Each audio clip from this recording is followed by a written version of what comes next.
Hey everyone, welcome to the episode of Film Club. I don't know what the number is because I never know. I'm Zach Attack Reviews, your host, and with me today is a different person hosting with me, and that's CC Clemens. Yo, what is up? How are you doing? I'm great. I'm great. Welcome Glad to to be here. your Film Club debut.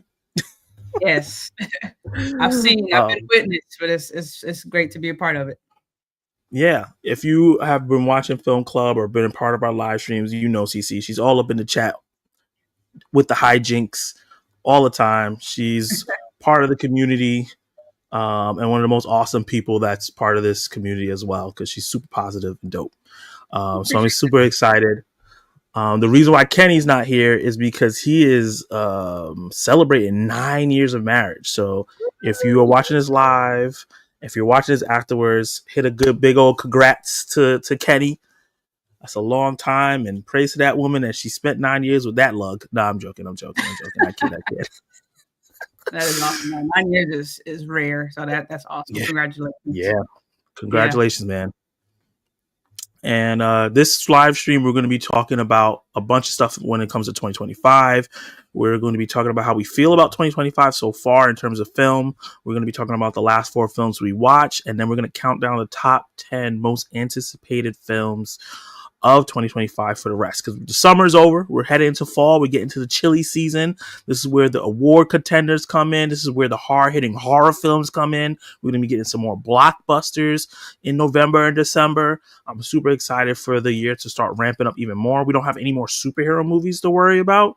It's going to be all more like lower, or not lower, but different IP titles plus original films and remakes. Yes. So Cece, let me know, how do you feel about 2025 so far, as in overall in terms of the films you've seen? Bussin'. This was a great year. I mean, I love superhero films. That's like always that's my bag. That's what I love. But Yeah. The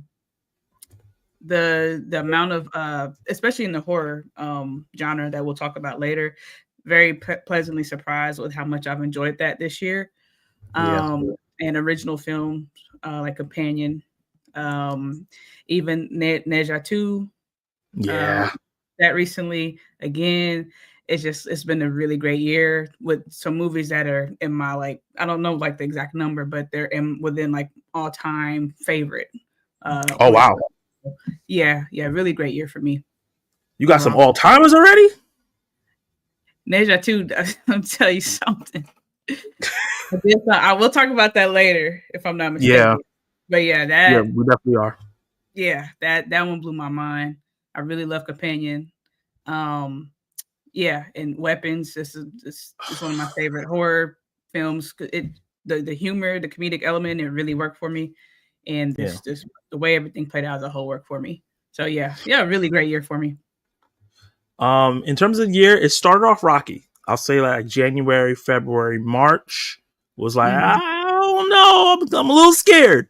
We had Companion January, so I was like, yeah. But then after that, it was a little dry, right? Like we had Mickey 17, but then like in between and after, I was like, oh boy, this is gonna be a rough year. And then Sinners came out, and that's when things like really felt like it opened up.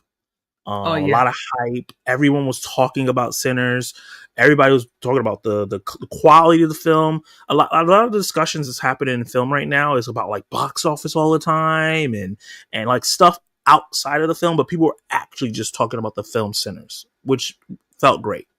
It was original film. Yeah, original film. Ryan Coogler, Peoples succeeded on screen. I really love that. And the performances in those films, like some of the top of the year, I think Michael B. Jordan and a couple of those people in there are really like all-time performances for me. So Sinners definitely up there for me. And then from that, we just kept getting really strong films leading into the summer, like Bring Her Back and Warfare. And you talked about Weapons and a couple other films. So yeah, the year started off slow, but right now it's starting to really ramp up for me. Even like smaller movies are popping for me. So 2025, thank you for not being a complete disaster. Yeah. Yeah, it's been picking up, especially in the summertime, which is Yeah. the norm. Yeah. But it's just a great year for me. Yeah. And you brought up the horror films. That's really what saved it. Horror movies really saved us throughout Yes, this year. and cram them all Um, around Halloween. So yes, we love yeah, that. we love that. Yeah, we're about to get a bunch more. Yeah. Comparing this to last year so far, which are you preferring when you think about what you saw last year to this year? Ooh, the way my brain's set up, I'm gonna have to look at the Your letterbox. you know it. Yep. I think let's see lists. Ooh, last year I had some heavy hitters. I had Furiosa. Furiosa. Man. Ooh, this is hard. Because I'm kind of glancing at my 2024 list. Yeah. And I'm like, The Substance was on that bad boy. Alien Romulus. Challengers. That's crazy. That was last year. Yeah. It's been It, really great. it feels like it was so long ago. Nora. Yeah. I got Furiosa, Monkey Man. You know, our girl from Smile 2. You know what I mean? Hey, Sky Riley, still in the repeat playlist on Spotify. Still in there. Still Not in my number playlist. one, but still in that playlist. Man, that's hard. Kenny said, "Why I gotta be a lug?" Hey, what's up, PJ? Let's see. I don't know. You can't be asking me questions like that, Zach. My brain. Just a quick glance in at your 2024 list.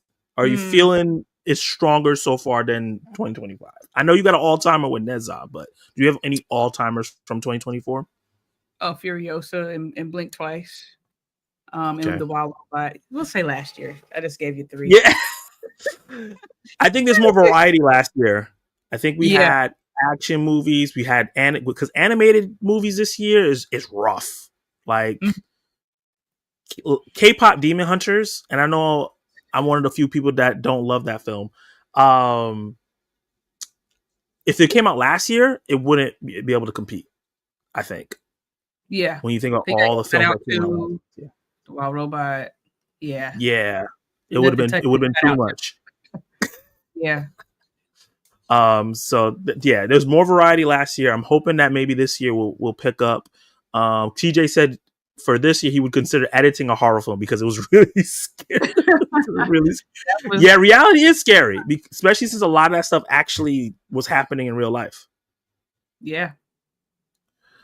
All right, we got Kenny in here. We got Maverick77 Defender. Welcome to the live stream. He's saying he's hopefully Tron Ares is good. Yeah, that's a movie that looks cool, but I'm not super hyped about yet. Same. Also Jared Leto, is in there, and he's kind of on the rocky side right now with some of his allegations. That is doing the same thing. Yeah. Avatar 3, we're going to be definitely talking about that. So before we get into that, let's talk about our last 4 watched. The last 4 films that me and Cece have watched this year. I'm excited to talk about this because she has some rants to go on. She told me about some things that came on. So I'm going to show you a list. You can go in the order that you watched them, and then you tell us what you rate them on Letterboxd.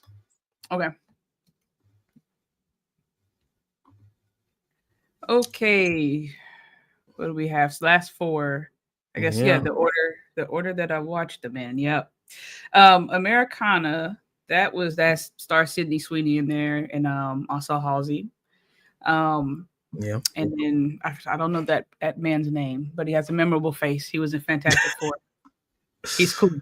But I overall I enjoyed it. Here's the I guess the synopsis.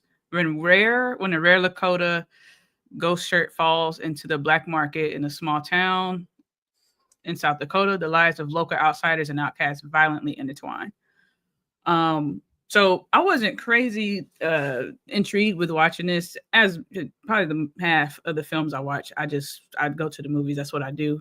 Yeah. Just give me a reason to sit down at a theater for a few hours. I'm there.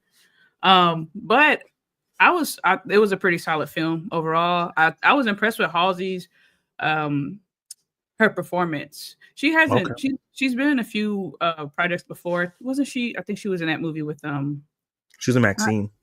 yeah, Maxine. Yeah. Yeah, and she did really well. I was like, okay, she's really tapping into her acting bag here. It was really nice to see. I like the story, and the way they like tapped into like the history and the respect with the like Native American culture, and respect. And then I won't spoil anything, but just there was more layers to the surface with certain characters here, and it really turned out to be a pretty enjoyable film for me. So one thing I gotta point out, I didn't hear you talk about Mrs. My Jeans Are Better Than Everyone. Oh Sydney Lord. Sweeney. How was she in the film? Yeah, I don't. The thing is, I'm not a Sydney Sweeney, like I'm not like, oh my god, like I worship her, but I'm not a hater either. A lot of people give her like extra hate. They say she looks ugly, which I completely disagree with. Insane. Yeah. Yeah, like I don't see it. Like where's the ugly? Yeah. I can't find it. But people have their own opinions. Is the ugly in the room with us? Right. Like, but people have their opinions. I get it, but I just feel like there's naturally like just this hate that's towards her. Yeah. And then the blue jean ad just did not help at all. It didn't help. It did not help. It was cringy for me. I'm like, ugh, why you stop talking like that? This is a blue jean. Ugh. But I get what they're doing, and it obviously it worked. It's marketing, but yeah, I mean, she's just an actress. Like she's doing her job, marketing. I mean, Americana came out recently, so yeah, it doesn't bother me as much as other people, but yeah, it just probably wasn't like the best timing. Yeah, probably bad timing. But I'm cool. I'm chilling over here. But she was good in the movie though, because she seems like she's like on the main post. Is she the main character of Americana? Yeah. Well, yeah, she is. It centers around mostly her. Yeah, she plays a big part in it. So yeah. Yeah. If I'm not mistaken, it starts out it doesn't start out, but you can see that she's a pivotal character and plays a big role into the events that happen here. But yeah, it's it was. I had a great time with it. Yeah, it's not like a top tier for me, but it was solid. It was solid. I was interested because they hyped this movie up like 3 years ago, because like her and Halsey did like a photo shoot and then like a whole big like interview talking about doing this movie together, and then it felt like it got moved over and over again. So when it finally came out, it felt like so flat for how they hyped it up a couple years ago. Okay. So I was very interested to see how both of their performances were, because I'm a fan of Halsey's music, and she wasn't in Maxine that much. So I was interested to see how she was going to be like in a full film. And you said she did a good job. Yeah, I think she did great. So, okay. Yeah, she did her thing. The whole cast did too. But yeah, it was good. I wish there were more people in the cinemas when I was watching that. I think it would have been great to watch with a crowd. Yeah. And Kenny said the guy you were talking about was Paul Walter Hauser. Okay. Yeah. I'm terrible with names, but yeah, I know his face. And what would you rate Americana out of 5 stars? I rated it 4 out of 5. 4? Oh, that's really good. Yeah, I liked it. Yeah. Now, the next film that everyone's been talking about, and not for good reasons, is Honey Don't. Okay, so I guess let me get a quick synopsis on this. Honey O'Donoghue, a small town private investigator, delves into a series of strange deaths tied to a mysterious church. I would just say, honey, don't watch this. That's now I love movies too much. I would never like tell someone don't watch a movie because I didn't like it. But yeah, never again for me. It and this was the same I get what same writer directors Drive Away Dolls. Yeah. And that wasn't like a top tier film, but I liked it. It was funny. It had its I funny like moments. It was entertaining. This just didn't work. It didn't work for me. There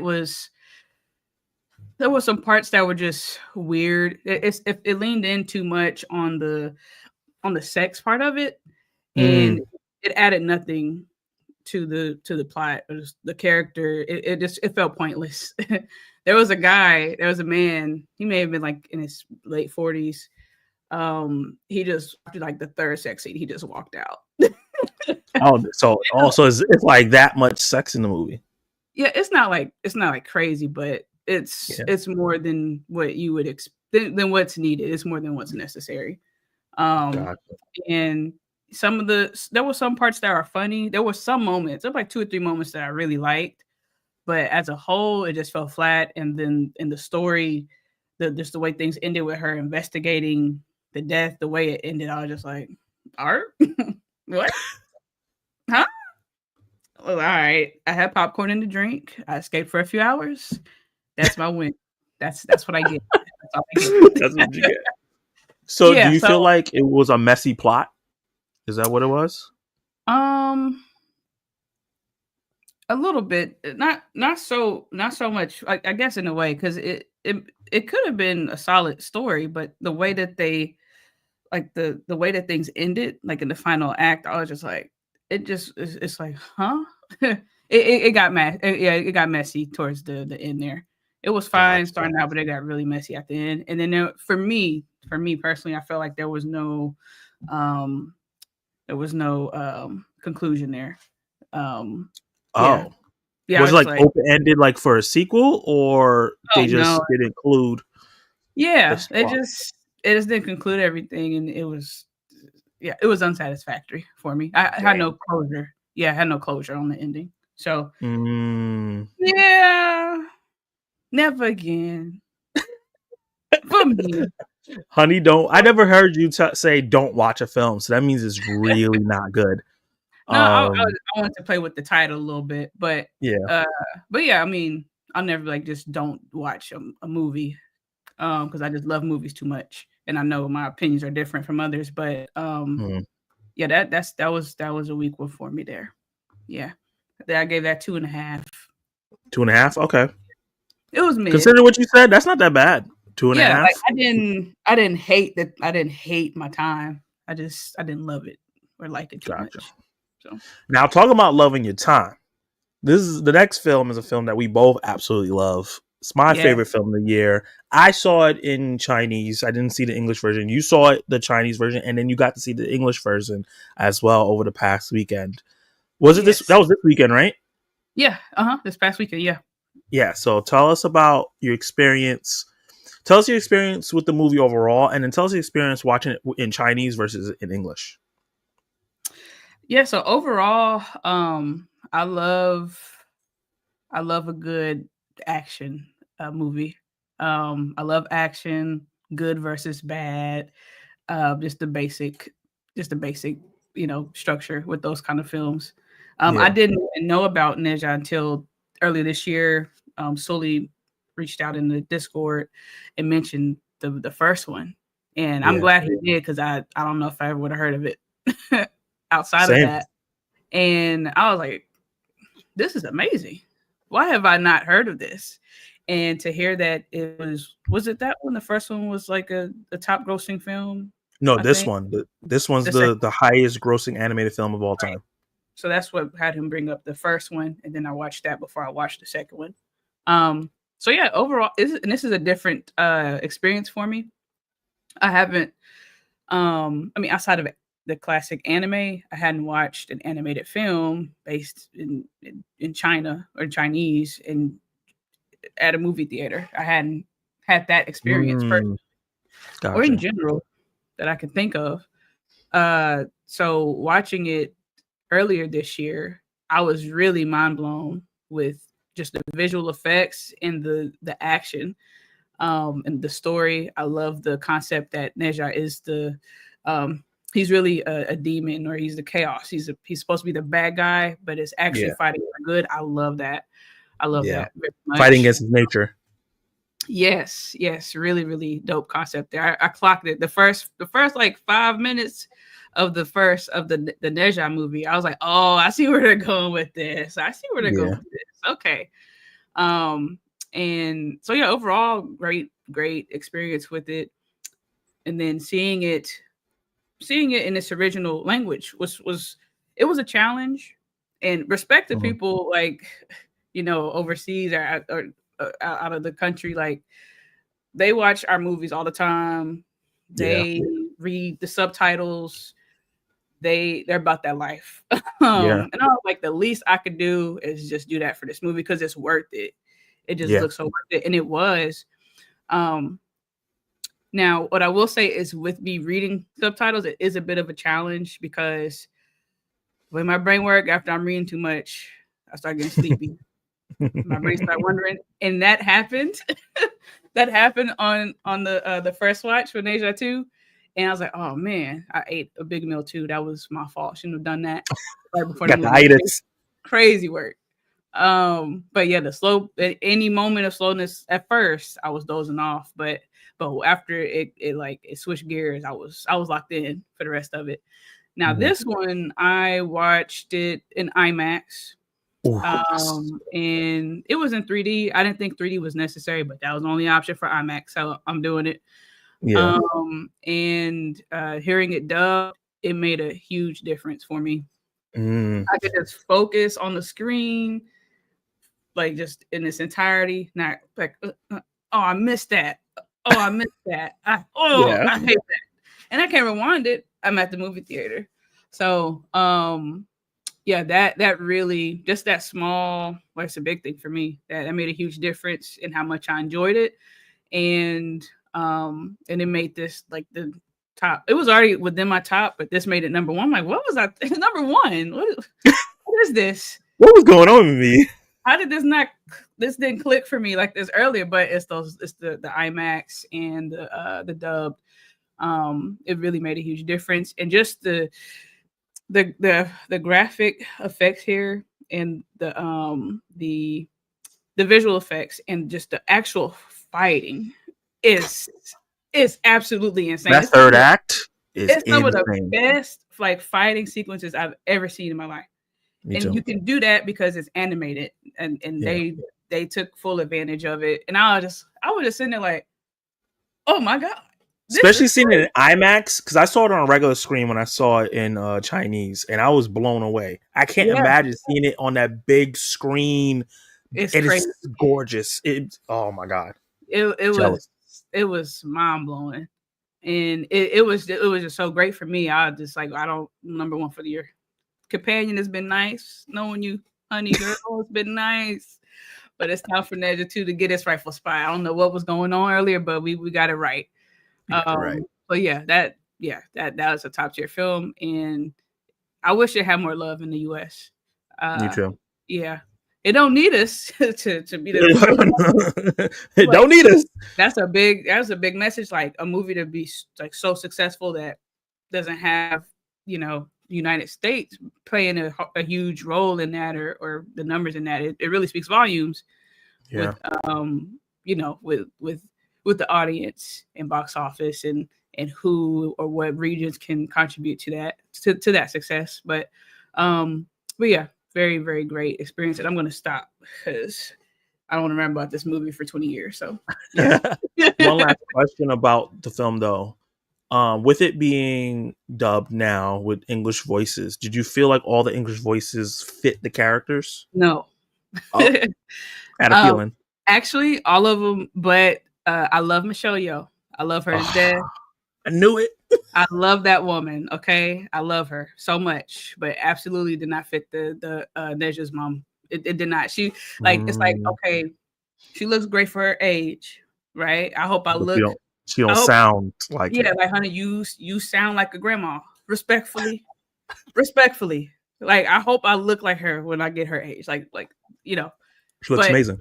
Yeah, but her voice is it was just too mature, too old for the character she played. I get why they did it, but it just, every time she spoke, I was like, it's not hitting. Gotcha. That makes it, because the mom and the dad look young in the movie. So yeah, I get the grandma voice coming out that young face. Yeah, it Can wasn't throw you matching off. at all. I just like, you know what? It's Michelle Yeoh, whatever. We'll let it slide. You gotta let it slide. But yeah, we ain't got a choice. But yeah, that was the one that I was like, nah. Yeah. And then, so would you? Obviously, Nezha 2. You said it's an all timer. I'm guessing this is a 5-star movie for you. Oh yeah. If I could do a 6 out of 5 on here, I would have done that. But yeah, 5 out of 5 for sure. And then Relay. That's a film that came out kind of it's gonna come and go, and a lot of people didn't see. We both saw it. How do you feel about Relay?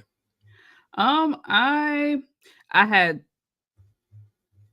no expectations with it. I was considering just not watching it. Because I saw the trailer and I was like, I don't know. And I was out of town pre-birthday celebration weekend. Hey. So I was like, yeah. So there's your 2 fit perfectly. Okay. Anyway, focus.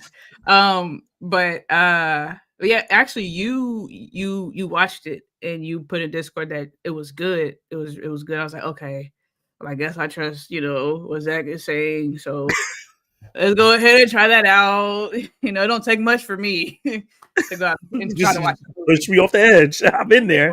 That's it. So yeah, I watched that and I was really surprised with how much I enjoyed it. Yeah, great story. I don't want to spoil anything about it, but I just like the way the story played out. And yeah, it was really solid. I really didn't think I would like it. I thought it would be kind of boring or but it actually was a really good thriller. Yeah. I agree with you. When I saw the trailer, I was like, I'm not watching because the name is called Relay. That's not really a compelling name. Yeah. The poster kind of generic. Yeah. The trailer I like Riz Ahmed, but like Riz Ahmed and Lily James are not really drawing me to go see movies. Exactly. I'm used to them being supporting characters, not stars, which is, you got to give people a chance. And Riz Ahmed did great in this movie. You see why he's an Oscar winner. But yeah, I can see why you were like, I don't really want to go see this. But I'm glad I ended up going seeing it and making you go see it too. Yeah. I'm glad too. Yeah. I was off the Nezha too high. I was like, I want to see it again. I was like, but I want people to be there while I'm watching it. I want more audience in there. It was like no one else watching it. It was just me, my boyfriend. And when you went to see the IMAX? Yeah, it was me, my boyfriend, and like 2 or 3 other people in there. Okay.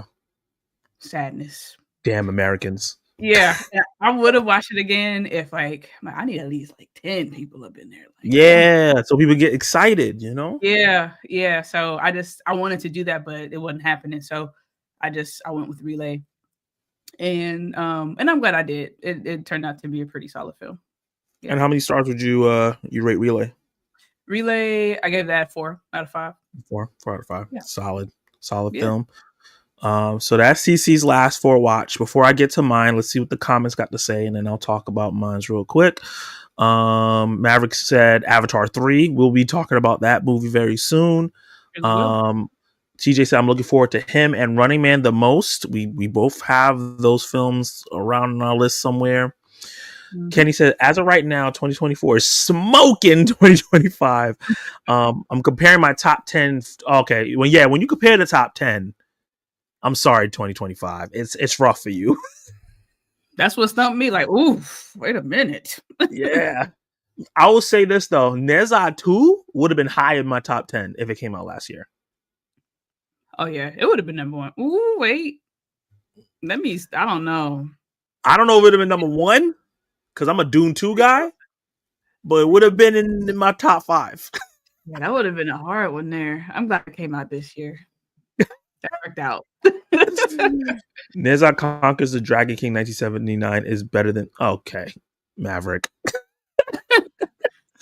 This is okay. Yeah, because Nezha's a character that's been around a long time. I know that it has multiple movies. I didn't know that's interesting. I got to go back and watch that because I thought Nezha 2 was amazing. So if that's better, You know what I mean? Is it though? Yeah. Is it? RDJ beef with Ryan Reynolds on set of Avengers Doomsday. I don't think that was confirmed. But all we know is two people on set fought, and now they can't be in scenes together. We don't know who they are. Oh, So we don't. Two people on the set of Doomsday while they were filming fought each other like physically, and they had to cut all their scenes together. And people wow. think it's RDJ and Ryan Reynolds, but there's no confirmation of that. If we watch the movie and Doom never fights Deadpool, we'll know that's the reason why. That is some crazy work. Having beef with Yeah. Robert Downey Jr. Egos, man. Egos. And I think that's the problem with them not having a solid script, because a lot of stuff they do is on the fly on set. And if you have two people who have big egos who think they know what's best, they're gonna. Yeah, that's true. And Ryan Reynolds has the $1 billion movie that just came out, so he'd probably be like, "Oh, I know what to do." I got you. Like, yeah, I pipe down. It's all right. Dive down, like I'm the OG. Yeah, I can see it. I can see that actually happening, but I don't want to say that's what happened. Like now y'all trying to fight in real life? Yeah, who the hell? Save that for the movie.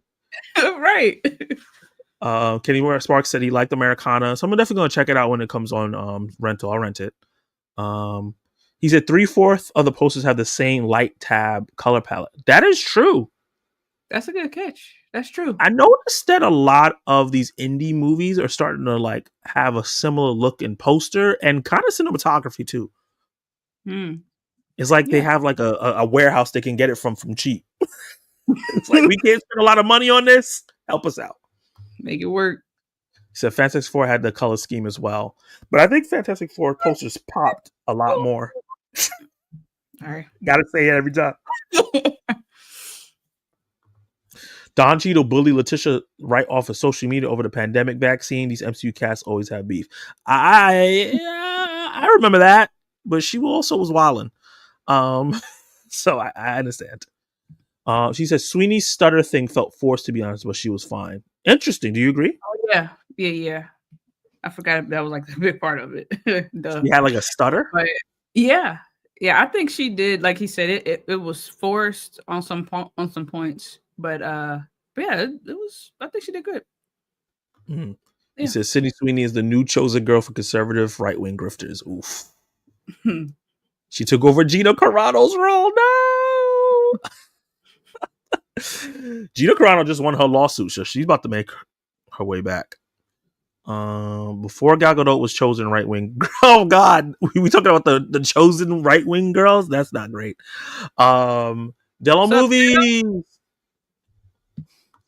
TJ said, "Honey, Don't" was so heartbreaking. Sex movies are winning all the Oscars now. Honora. Yeah, but Honora. Not this one. This one. Yeah, nah. Honora the makes sex sense. Made sense. It makes sense. Yeah. And there's some great acting in it. Poor Things. Poor Things was a great movie to me, though. Yeah.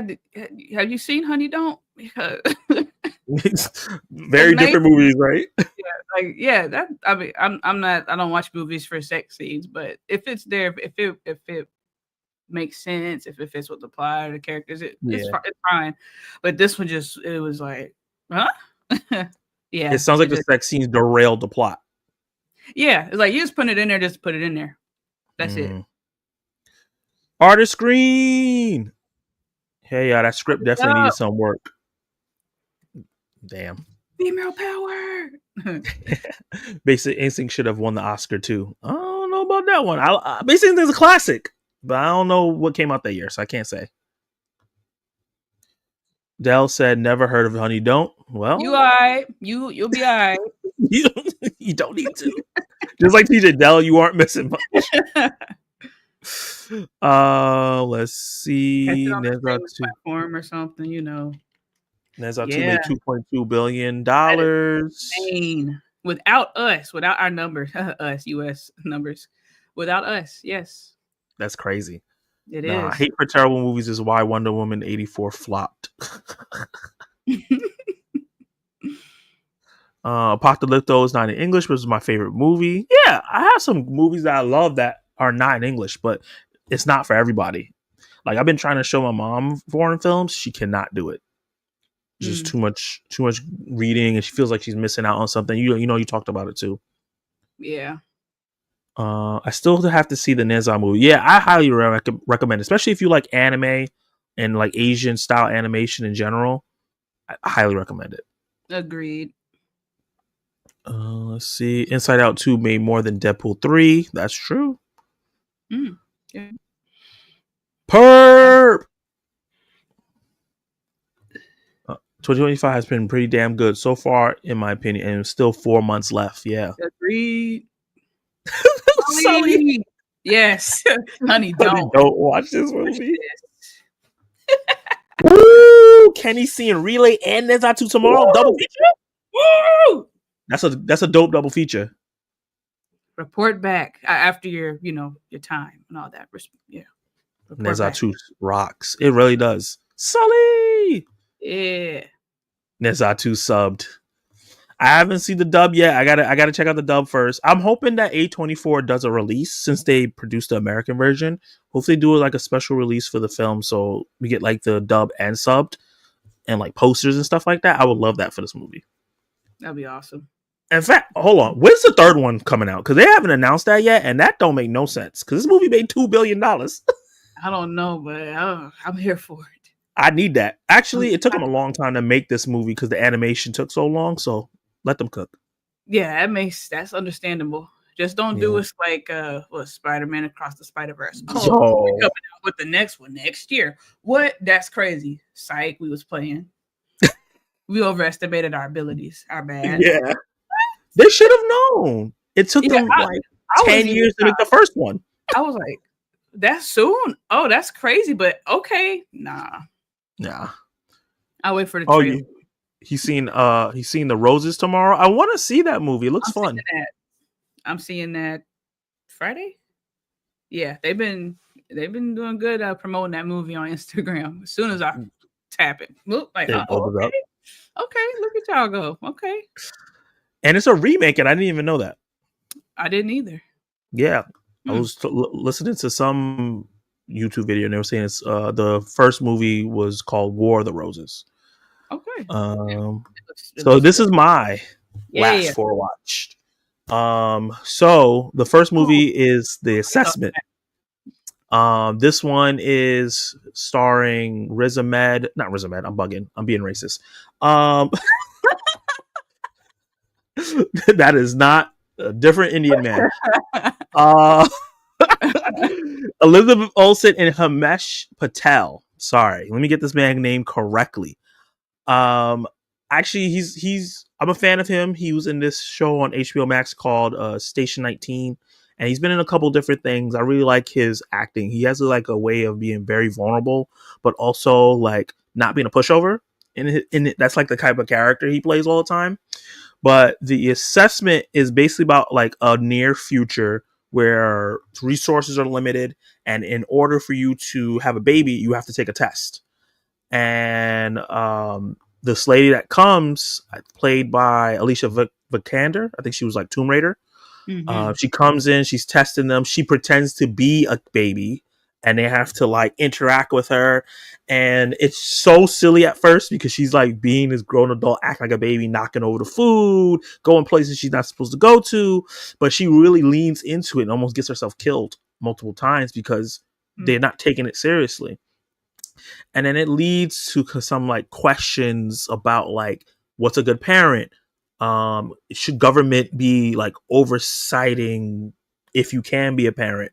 Because there's a whole big thing of like not everybody should be having kids. So I thought the movie was really, really strong. It was also shot really well. It looked gorgeous. There is a dinner scene that's really, really intense and funny at the same time. And the ending wasn't the strongest ending, but overall, I still really, really enjoyed my time with the film. I do not regret watching this. And it's on Hulu. So you don't, just go on Hulu, check it out. I'm glad you said that. Like, add now. That's been on my list for a minute. Yeah. I'm glad you you watched it and shared your Yeah, thoughts on that. it's really, really good. I would give it, if I'm going to give it a star, it's 3.5. Okay. Elizabeth Olsen to me is always great in everything she's in. She did a great job here. All the actors did a great job. I really like the sci-fi aspect of it because there was some sci-fi things in there. But if you haven't got a chance, check out The Assessment. It really is like gives you something to think about. It's entertaining and it looks great. On Becoming a Guinea Fowl. This is a movie that I've been excited to watch because it's A24. The way they promoted the film is the lady dressed up in like Missy Elliott clothing, and I didn't know what the hell the movie was about. The actual promoting of the movie is not what the movie is about at all, but I end up still liking what I got. So it's basically a woman that is from Africa. She's lives in America. She's coming home to like celebrate a union between two family members. And as she's coming back from a party, she finds her uncle dead on the floor in the highway, like just dead. So she calls her family and they're all trying to figure out what they're going to do. And his death kind of like opens up a lot of conversation about what type of man he was and how he's affected a lot of the people in the family, and a lot of trauma start coming out. And I thought it was very interesting how the black community in America versus how the black community in Africa and certain parts of Africa handle kind of like uncles and male figures who do things they shouldn't be doing to maybe younger people in the family, and how they kind of want to ignore it and want to celebrate the person, but the people who are the victims are like, how are we going to celebrate them? So it was a really complicated and deep movie, but it was also really, really funny at the same time because family dynamics, people crying hysterically with the way they shouldn't be, younger family members making fun of them, just situations that like anytime you go to a family gathering, CC, you know, if it's a cookout or anything, there's gonna be some funny stuff that happens. Yeah. Whether it's fights, conversations, you reveal something like, "Oh, this you on your fourth husband," stuff like that. So this is on HBO Max. Yeah, I just added it to my list. That sounds Definitely good. Yeah, it's really, really good. There is some subtitles because obviously they switch between English and whatever their native language is in the country they're in. I'm not 100% sure, but I feel like most of it is in English. And then I saw Relay in theaters. I saw that on, I think, this past Friday. I had a really good time. Just like CC, I went into it going, I don't really know if I want to watch this. Like I said, it doesn't look super appealing. But just like Black Bag, this movie is one of the most unique thrillers that I've seen in a long time, right? Like, there's not a lot of traditional action, but it had me hooked, like what was going on and kind of like the world building of how he does his job. And without like spoiling it, basically his job is, if you have information that you shouldn't have and people are coming for after you, he brokers the situation so that you don't get killed. And that's the basic way to not spoil the plot. But it takes some twists and turns, some really good emotional acting. There is some action in the film as well. And yeah, I don't know if the final twist in the movie fully worked for me, but I like the swing that it took. I think mostly because Lily James maybe didn't. I don't know. I don't want to spoil anything, but mostly because of her. But yeah, I thought overall this is definitely worth a watch. Everybody in my theater was kind of locked in and kind of making noises when things were happening. Yeah. And I think it was a really good film. Maybe not something to rush to go watch in the theater. I think this is something that's going to like end up on streaming really soon. So definitely check it out. For sure. Oh, so Assessment 3.5. On Become Guinea Fowl is a 3.5. I struggle between 3.5 and 4 because I thought it was really powerful for that film, but there was also points in the film where I was a little bored, just a tiny bit, just small parts in the film. Yeah. Relay I thought was great, so I'm gonna give that 4. And then Splitsville. So this movie comes out September 5th. I got to check it out early, courtesy of Neon. I got to talk to the directors and the writers and the actors and all that stuff. And that is not the reason why I'm ranting and raving. That's just something that happened with the experience. The actual movie may be the funniest movie I've seen since Bottoms. When I tell you from the first scene up until the last scene, I was laughing very loudly in that theater, and so was everyone else. It's so ridiculous. It's so over the top. This is white people hijinks at the highest level, and we don't get movies like this anymore, where it's just white people doing some wild stuff because they don't got real problems, so they create problems for themselves. Say less. Yeah. To me, this is gonna be one of those classic comedies that everybody's been saying we haven't gotten in a while. It's not trying to be PC. It explores some things that we don't really see in terms of like open relationships and miscommunication. And all the acting is great. There's like one of the best fight scenes I've seen all year in this movie. Really? which is crazy because it's a comedy. And the two actors there, they actually did the whole fight. They didn't have stunt doubles, which blows my mind. Because they look like they were about to kill each other. Wow. Yeah, it's really, really good. I think it's funny that Dakota Johnson is another romantic movie about people kind of like a love triangle. This one is more of a square situation. That's her bag. But what makes a great comedy is the fact that it has great gags. The main cast is great, but the side characters are also great. When their side characters come on screen, they are fantastic and they're memorable. There's a black joke in this movie that took a lot of people in the theater to get, but I went with my friend Clay, and as soon as it happened, we started busting out laughing. And then you could hear the people in the crowd start understanding what it meant. It was so good. It's the little moments like with a CVS receipt. When you go see the movie, you'll understand what I'm talking about. Highly, highly recommend Splitsville. I'm going to definitely give like a more in-depth, non-spoiler review. I think I'm going to try to do that tonight or tomorrow morning. And I definitely highly recommend it. Get it to watch it. I think it's coming out this Friday limited. It's going to be everywhere September 5th. I feel like I got paid to promote that. But I'm struggling between like a 4.5, 5 stars for Splitsville. Wow. Yeah, it was really, because I was like, I'm going to give it like a 3.5, 4.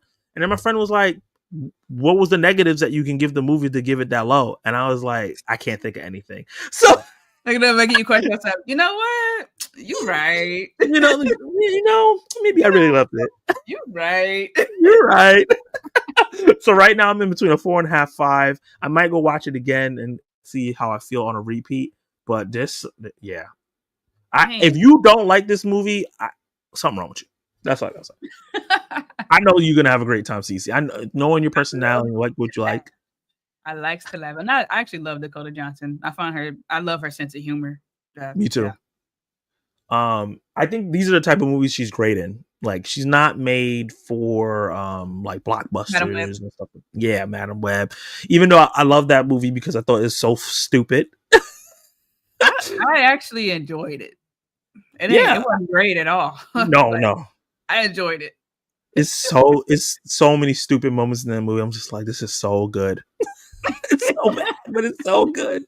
Her going to Africa and coming back in a day in the same clothes. Crazy. Chef's kiss. Let me see what the people are gonna say. Villain. Don't do that. Oh God, that ADR.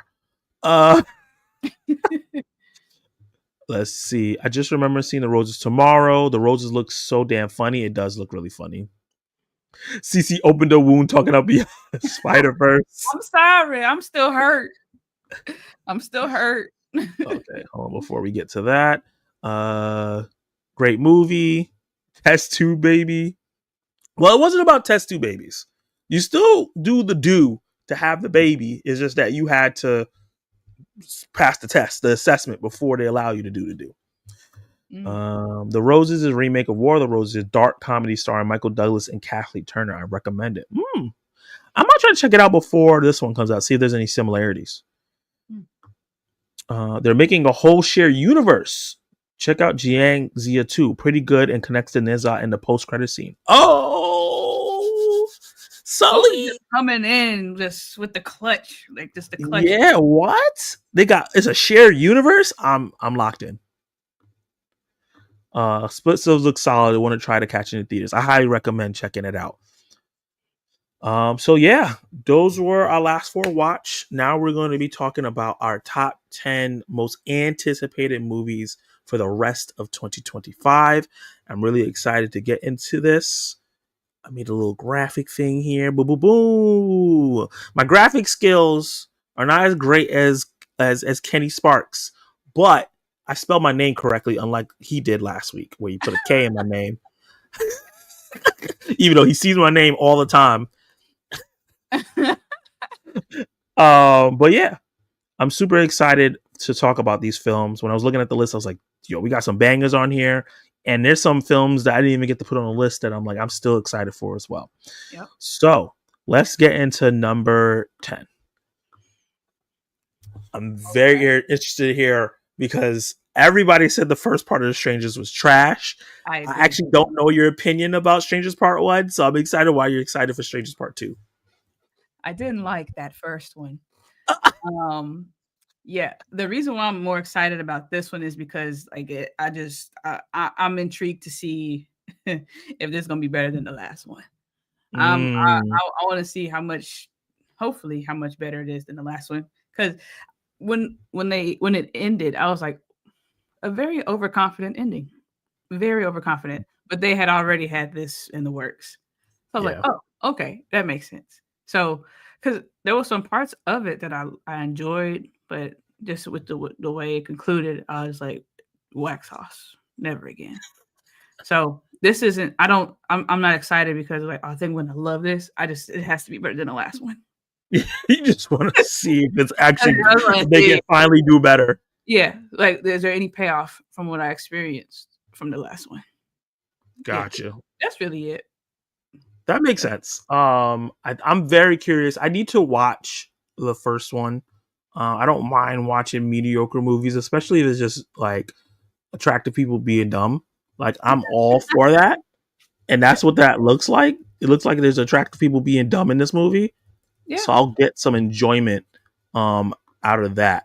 You'll get that. So you get that for sure. Yeah. That's really, really funny. So for me, that's a dope poster. That poster is dope. The color for Strangers. Yeah. When I found it, I was like, yeah, this is the one I got to use. Yeah. For me, my number 10 is Frankenstein. This is a new Guillermo del Toro film that's going to be originally it was supposed to be exclusively on Netflix, but I guess because of what's going on with Greta Gerwig and her getting her Narnia film in theaters, I guess he was like, "Nah, you got to put me in theaters too. She ain't the only one." So this movie's actually going to be in theaters for 4 weeks, which is dope, and that's where I'm going to go check it out because if you've seen the trailer for the movie, it looks absolutely gorgeous, right? So this is about the classic Frankenstein story. A brilliant but egotistical scientist brings a monstrous creature to life in a daring experiment, but ultimately leads to the underdoing of both the creator and the tragic creation. So we've all seen Frankenstein in one form or another, whether it's the animation or adaptations in shows. But Guillermo del Toro does a really good job of adapting and reimagining classic stories. He did it with Pinocchio. And he did a really good job with that.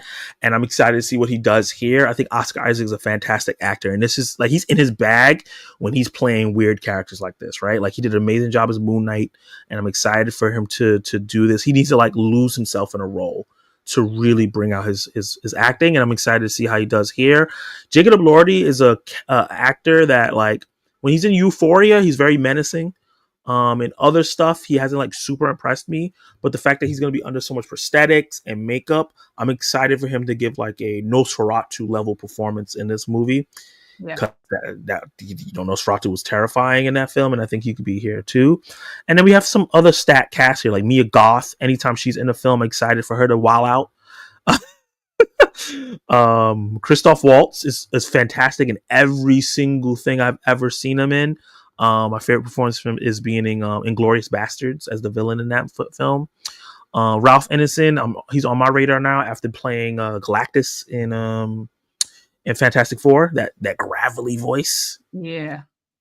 And I'm excited to see how it plays out the classic story, but also change it up a bit so that modern audiences can like get the actual themes of the movie. Yeah. I'm looking forward to that, especially Jacob Elordi, seeing him in a different role. I know he's freakishly tall, so I wonder how that's gonna look. So yeah, I'm definitely intrigued for that. That's a really good point because he is really tall, and that's going to help like Frankenstein like tower over everybody. So that's like perfect casting. And yeah, I agree with the like seeing him in a different role because I feel like he's kind of after Euphoria, he's kind of typecast a little bit as like a popular guy with attitude issues. Yeah.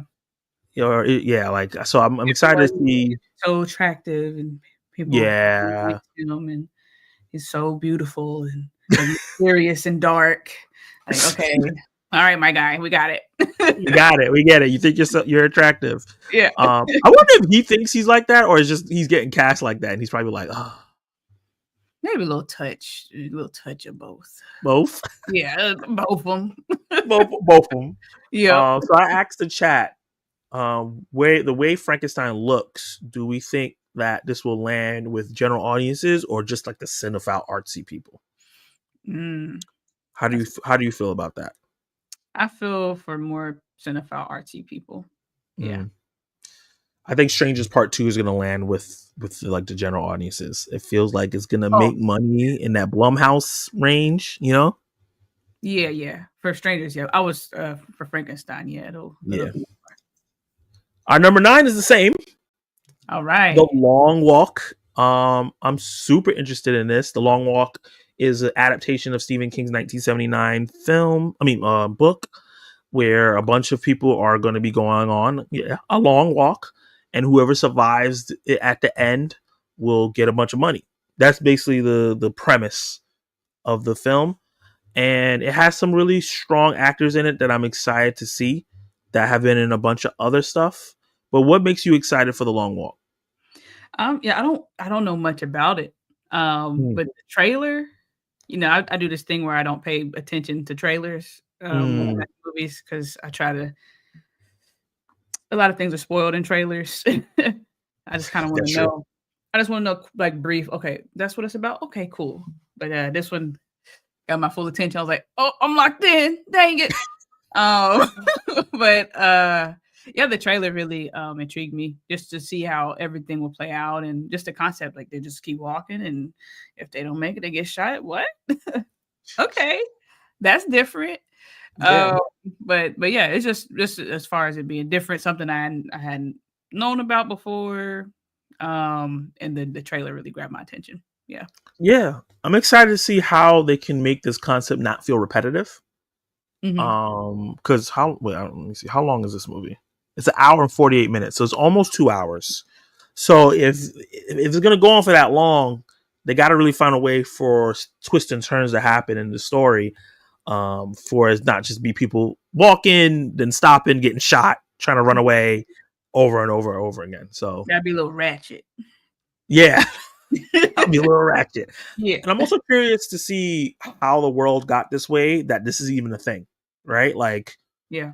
Is this like a time right now? Is this like a post-apocalyptic world where people have to do anything they can to get resources?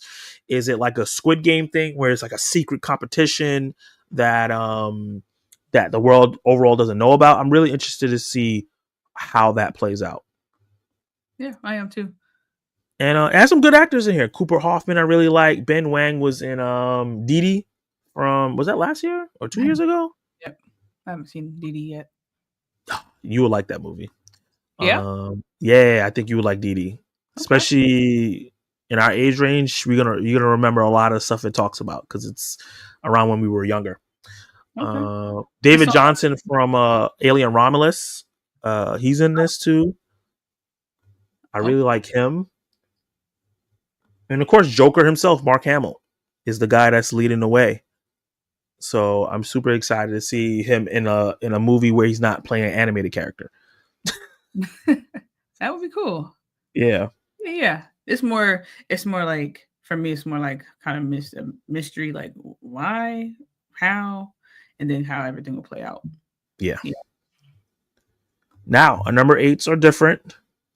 I got some words for you for Black Phone 2, but go on, tell me why you're excited for this film. I want all the smoke.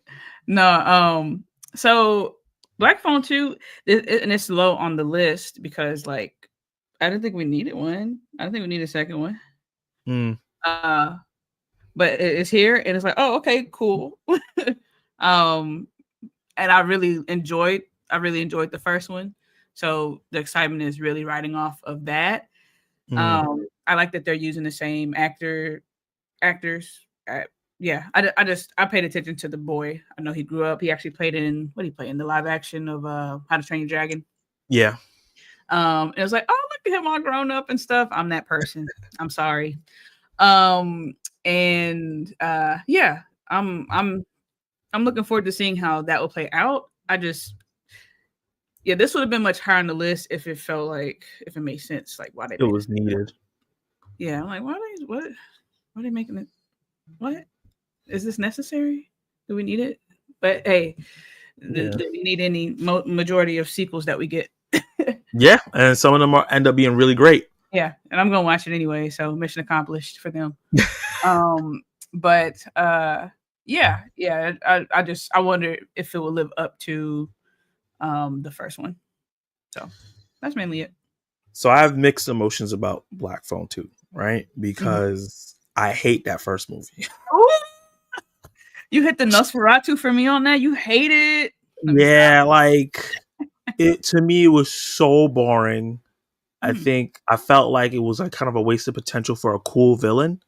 He didn't really do much in the film for me. It was mostly about the main character kind of hallucinating, and I just thought the writing for the father was really really stupid, and like I don't know, I didn't enjoy my time with the film. It's not nothing fundamentally wrong with it. Like it's not like, oh, there's a bunch of plot holes or the VFX are bad or it's made well, it's acted well. I just did not care for the story. It didn't grab me, and I think what was the main thing is that people hyped it up so much. So I went in thinking it was going to be like one of the great horror films of the year, and then I watched it and I was like, and then when I said it was like, everybody's like, you're stupid and you're wrong. So it made me hate the movie more. Oh yeah, that's the worst thing for people to do. I was like, you know what? Y'all garbage. gonna hate on me. I'm gonna purposely hate on this film. I'm infamously everywhere I go, I say F Black Phone. They're like, wait, we're not even talking about that. I know, but I just gotta get that out there. At first I didn't like it, now I despise it. I despise it. I get it. I went from meh to hate it. There's two movies that came out the same year. This came out that year, The Black Phone, and then that movie Tar.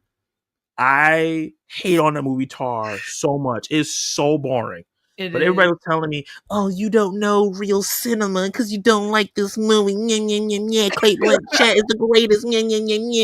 And I'm like, this movie's boring. Boring. I watched it on streaming, like Peacock. I think it was on eventually. Yeah, I scrolled on my phone.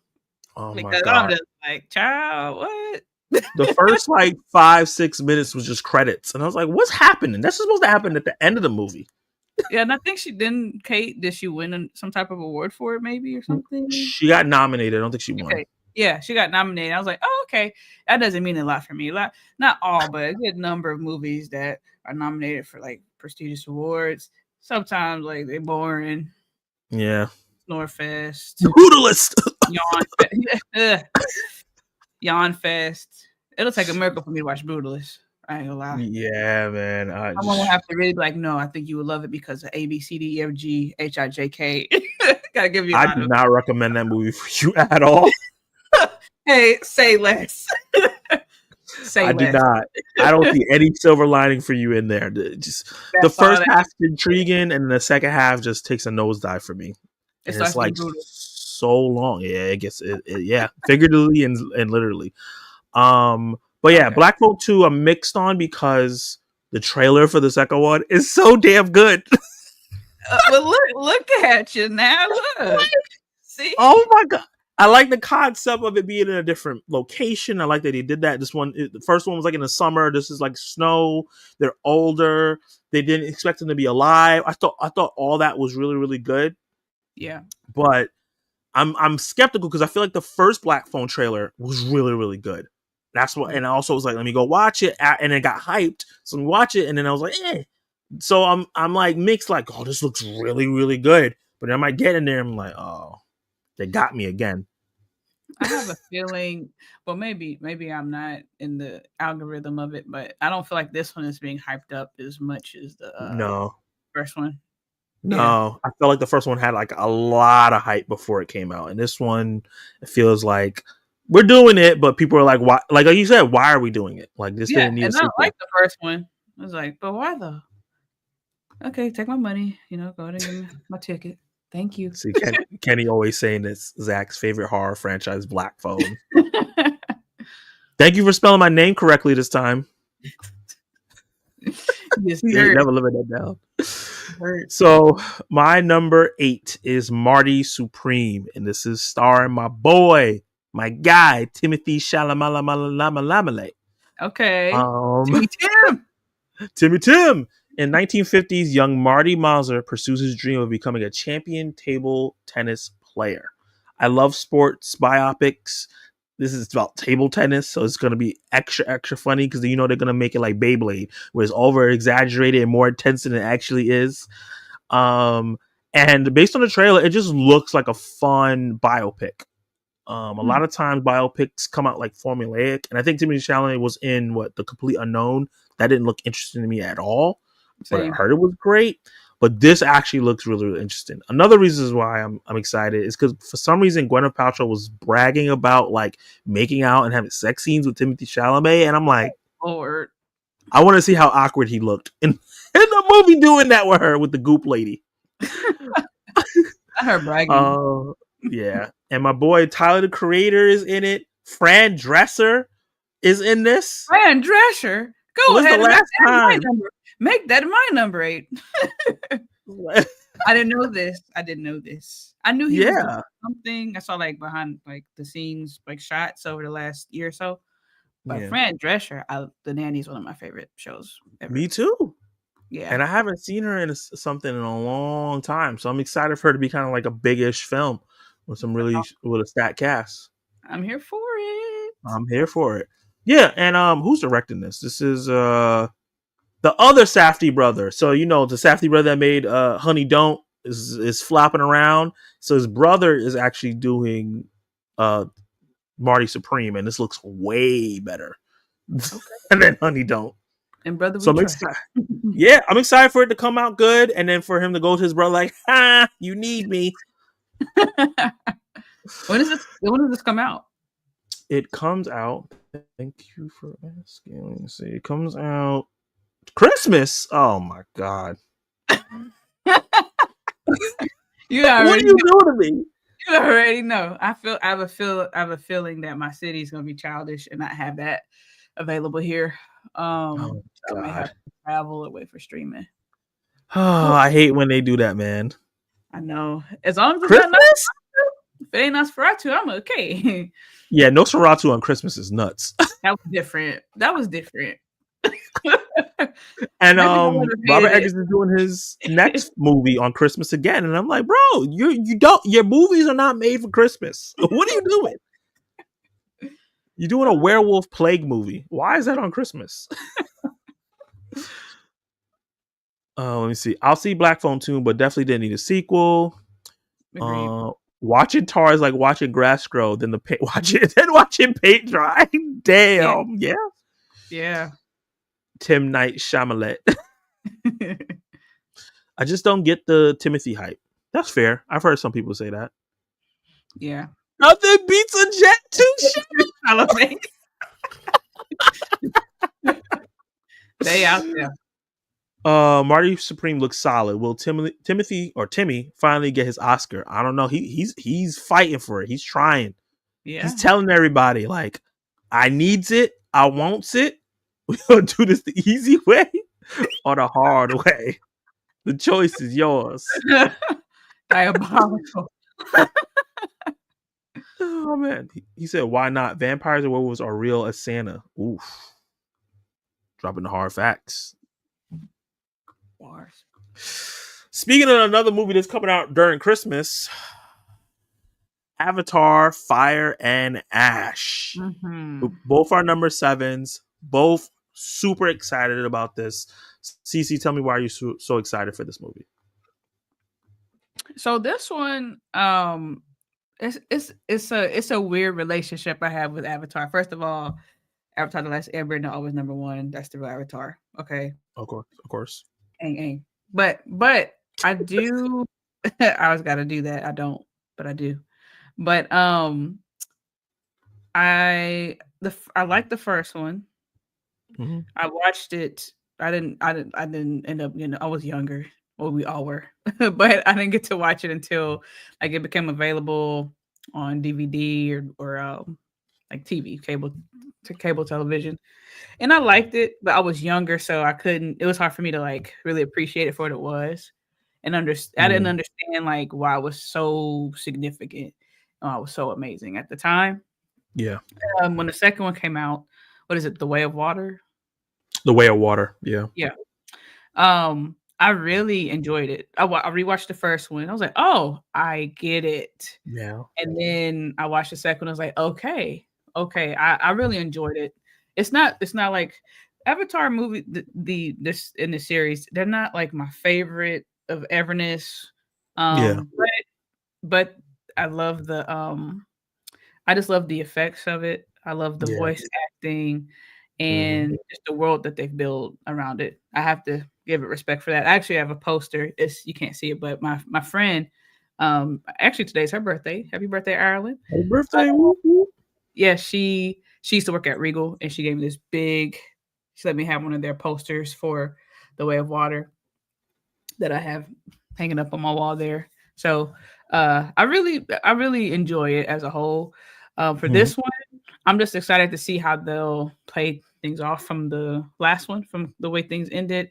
And I know Mhm. there's this whoever this person is on the poster is the Yeah. villain here, so that is Yeah. very intriguing. I know a lot of people they released a trailer or teaser, and not a lot of people took it well.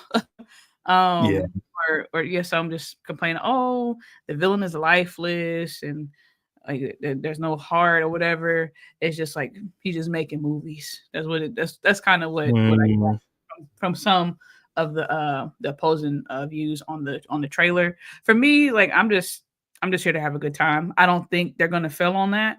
I know the visual aspects of it. I know it'll be breathtaking or mind blowing. All the good words. The Um, action. Yeah. yeah. Just how things play out, we'll see. But I doubt this will be disappointing. Yeah. Yeah. And the piggyback, because I haven't heard those complaints, but I'm sure they actually are everywhere. I just missed them.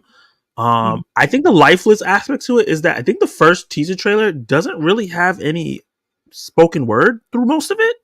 Yeah. So it's kind of just scenes playing with music. So it kind of doesn't, it just feels like It's a cut teaser. scenes. Yeah. Yeah, without like any like heart or stuff. Like you don't know what's going on. You're just seeing scenes happen. So I do think that might be what it is. But I think when we get into the actual movie, we'll start feeling like the emotional aspect of it and why this like Fire Nation, because he's basically copying off of the Avatar. Water, earth, Yeah, fire, air. yeah. Stop playing with me. What are you The first talking? one was kind of like Earth. The second Yeah. one was water. This one's Water, fire. So he's fire. probably gonna do like a nomad, If like he does air that, thing. I'm suing. I'm suing. I'm doing it. I'm suing on behalf I don't of know, the right? Last Airbender. I'm suing on behalf. Um, Nah, but yeah. my experience with Avatar is interesting because I didn't watch it when it first originally released. Right, it kind of like skipped me by, like most movies do. And then Way of Water was getting hyped up, and I was like, let me see what's going on because no one ever talks about these movies until it's time for them to come out. Yeah. Yeah, that's true. Yes, that's so accurate. Yes. And when people do talk about the first Avatar, they talk about, oh, it's just Fern Gully with blue people. Oh, it's just Pocahontas with blue people. Blah blah blah blah blah. They're always saying it's like some other animated movie with blue people. And then I watched the first one at home because everybody's like, you got to watch it in the theaters. That's the best way to watch it. So I thought watching it at home was going to be like, oh, this is not going to be look good. It's one of those movies that's just visually appealing, but don't have any heart. I watched the first one at home. The first 10 minutes, I was like, ah. And then after, like, there was something that happened in the movie, and I was just locked in. And I was like, I love this. What are people talking about? This looks amazing. I like the characters. Some of the dialogue, you could tell this movie was made in the early 2000s, but the It action aged was so great. well. Yeah, it doesn't. The dialogue does not age well. Yeah, not the dialogue, but like the visual effects, the Oh graphics yeah. and everything. I was like, wow, this was made when? Yeah, it still looks great. And then like the final battle was awesome, and I'm like, I love this movie. Like you said, it's not like my all-time favorite film because there's nothing really super original about it. It is similar to like a Fern Gully or Pocahontas or any story about like native people getting their land taken from them for resources, but it's the spectacle of it, the way it looks and like the way it's executed, and kind of like I love the emotional aspects of the film. So I was tapped into Avatar. So I was super excited to watch Way of the Water in 3D. And boy, I don't like 3D movies, but I watch every Avatar movie in 3D because Way of the Water, I was like, I'm swimming. I'm in there with them. You know what I mean? You know, my black ass don't like getting in the water. So I was like, this is my closest bet to it. Same. It worked for me too. I watched it with my friend Ireland. I watched it the first time, I think, was it regular 3D? And then I think it was regular. And then in IMAX. And then I watched it again in 3D. I was like, you know what? Okay, I get it or whatever. I get it. It's worthy or whatever. This one is okay. I get this one. It makes sense. And I think what helped was getting the teenagers in there and having that journey in there, because I think the adults aren't the most interesting people. So the teenagers really helped put some stakes in it that I actually cared about. Having that old lady from Alien voice the teenager was not the best thing ever. It's kind of like Michelle Yeoh voicing the mom. I was like, but this is worse because she's voicing a teenager. I was like, what are we doing here? Even she didn't. I think I saw behind the scenes. Even she was like, why would y'all want me to do that? Yeah. Like Zoe Saldana is she's fantastic in this. She's a goat. Yo, especially in that third act when she started going crazy when she thought her kids were got. Oh, I was like, I am locked in. So yeah, Avatar movies are a visual spectacle. They are they're one of those films that's only films that's doing something special in theaters, right? Like everyone wants to see it in IMAX 3D. No other movie demands that. That's true. So I'm super excited to see these fire effects as well. We didn't talk about that. The water effects was dope. The fire effects about to be crazy. Gonna be crazy. Let's see. Let me see what these people are saying. Oh, we got a super chat. My guy Kenny Sparks with the $5 super chat. I appreciate you. I'll split the 250 with Cece. Which movie would you rather see? A werewolf in a bowling tournament or a vampire NASCAR racer? Oh, I kind of want to see both of those.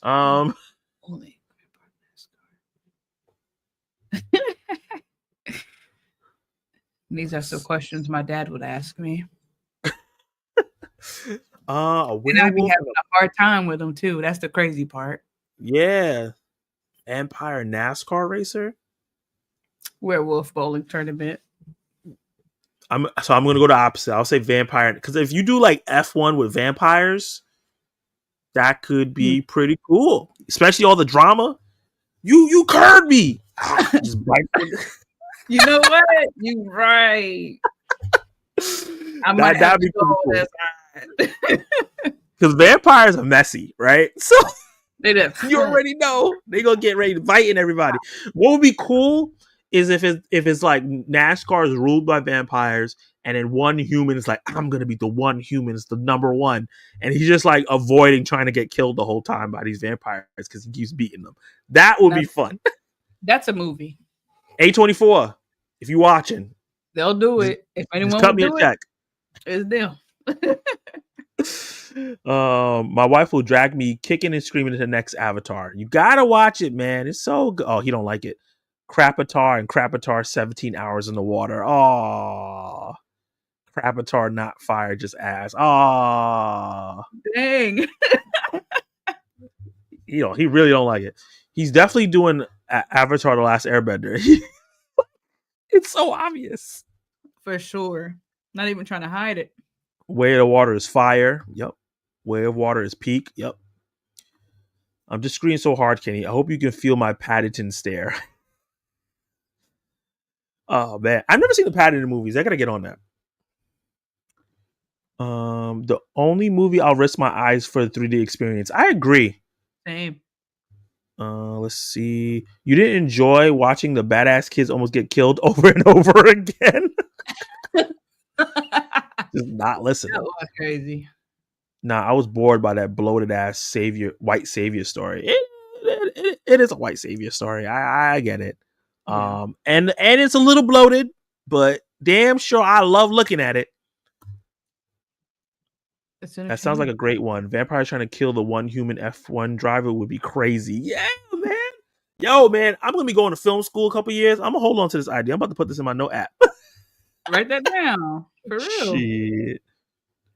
All right, let's get into the number 6 picks. You with another pick out of nowhere, like an RKO. Five Nights at Freddy's 2. That's my job.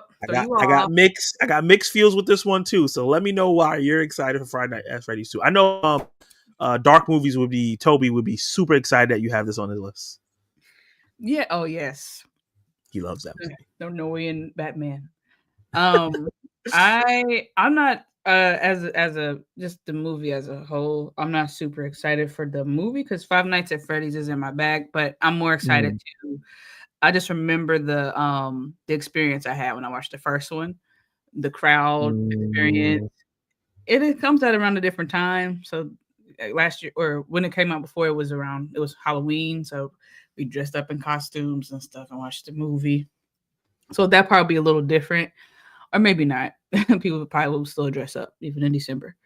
But yeah, I'm excited to. My baby sister, really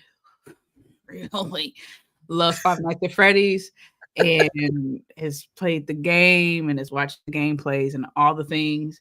So I'm excited to just experience that with her, as well as hopefully the crowd interaction. So this is more of a crowd thing for me, and just the hype. Gotcha. Hopefully some hype around it. I like to have fun crowds when I'm watching movies. With me, Hope it's darker. Hope it's darker. I was just about to ask you that. Do you think that because the games itself are darker and a little bit more, they're still for kids, but they're a little bit more scarier than this movie was? Mm-hmm. Do you think that the movie did well? Right, it did well on streaming, it did well in theaters, it did well everywhere. Mm-hmm. Do you think? But there were complaints on the film from non-fans like me, and like obviously you saw it. You're not a non-fan. You're not a fan of the franchise. Do you think they'll see that and try to tweak it a little bit to appease us, or do you think they're just going to double, triple down on the stuff they did before and just appease the fans again? I hope that they listen to the non-fans, because even Trin, that's my sister, baby sis. Yeah. She thought it should have been darker because of because she's used to the games. I don't know exactly the route. I would hope that they go a little bit on a darker route because the story is dark. She explained the story. I was like, girl, what? You was playing that? Let you play you playing it by yourself? I thought to let you play this game. Whatever. But I hope they still lead into that. But I know just from a probably just a business standpoint to maximize profits, they're probably going to still keep it PG-13. Because parents want to be able to drop their kids off, feel comfortable dropping their kids off to watch a movie like this. Because a lot of parents aren't, they're probably not about this life. So I mean, I'm not a parent, but I am, because that's what I do. Yeah, I feel like they're still going to lean, keep it PG-13, but I hope they lean a little more into the darkness. Like, it can be PG-13, it's still dark. You can still do that. Yeah, you can still push the boundary a bit on PG-13. Yeah. There's some horror movies we used to watch, and you think, oh, this is R-rated, and it's not. Yeah. So there you go for it in my book. But yeah, it's I am looking forward to, hopefully, if they have it, see if they go that darker route, and then experience with my sister, and then just hopefully a great crowd, because that's probably one of the highlight of like crowd watches or movie going experiences that I had when the first one came out for the year. So yeah, I think there was a point where the crowd excitement when it came to big movies or big IP, it used to be Marvel films and kind of DC films, and now that's kind of died down a little bit. And I think video game movies are now where like Minecraft, like we saw what happened this year with Minecraft, absolute insanity, Craziness. craziness. Like this is okay. Go off. Go Yeah. off. I don't get it. I don't get it. Chicken jockey or whatever. But that was crazy. Bro. Did you see the clip of the kid that brought the chicken inside the theater? Jail. Like, what are you First doing? of all, how did you get in there? Yeah, and why? You're very patient. It took that scene hit so later into the movie. Like you had that thing in your backpack the whole time. Poor chicken. The chicken, okay? It was screaming as soon as it came out that bag. Yeah, that was wilding. When I remember being in the theater watching Minecraft and the kid just wilding out, and I remember the lights turning on and the place completely messed up. Like popcorn, pretzels, soda, everything everywhere. Like everywhere. There was one of the chairs was pulled out. Like the reclining chairs was pulled out of the section. And I was like, how did you do that? And why? Like why? They were wilding out. They were wilding out. I don't miss that. Yeah, not at all. So like Five Nights at Freddy's doesn't have that kind of fandom. Like they don't act and it's not that kind of movie.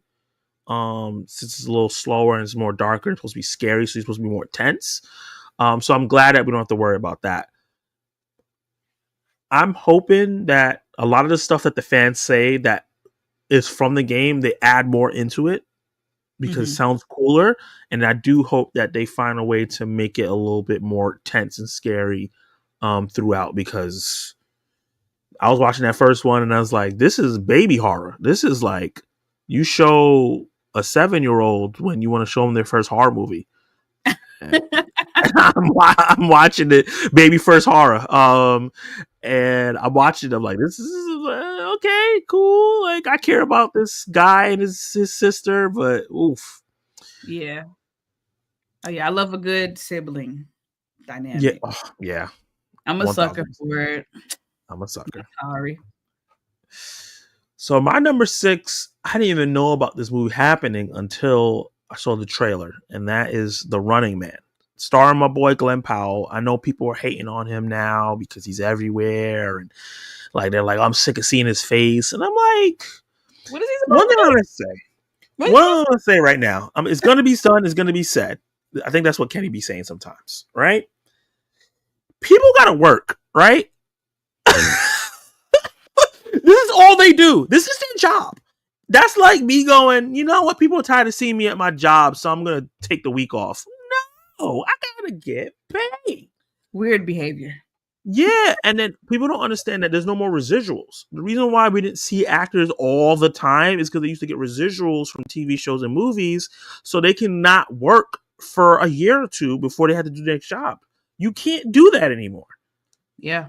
Some people get paid $40,000 for one movie, and they might not get a job for a year. Can you survive on $40,000 off of one movie? No. And this today's economy. Not in today's economy. That's not even minimum wage. So when people work a lot, it's because they need to work a lot. They need money.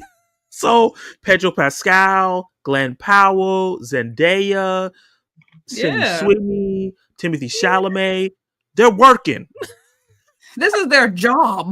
This is their job. They don't do it for fun. Like, you understand this, yes?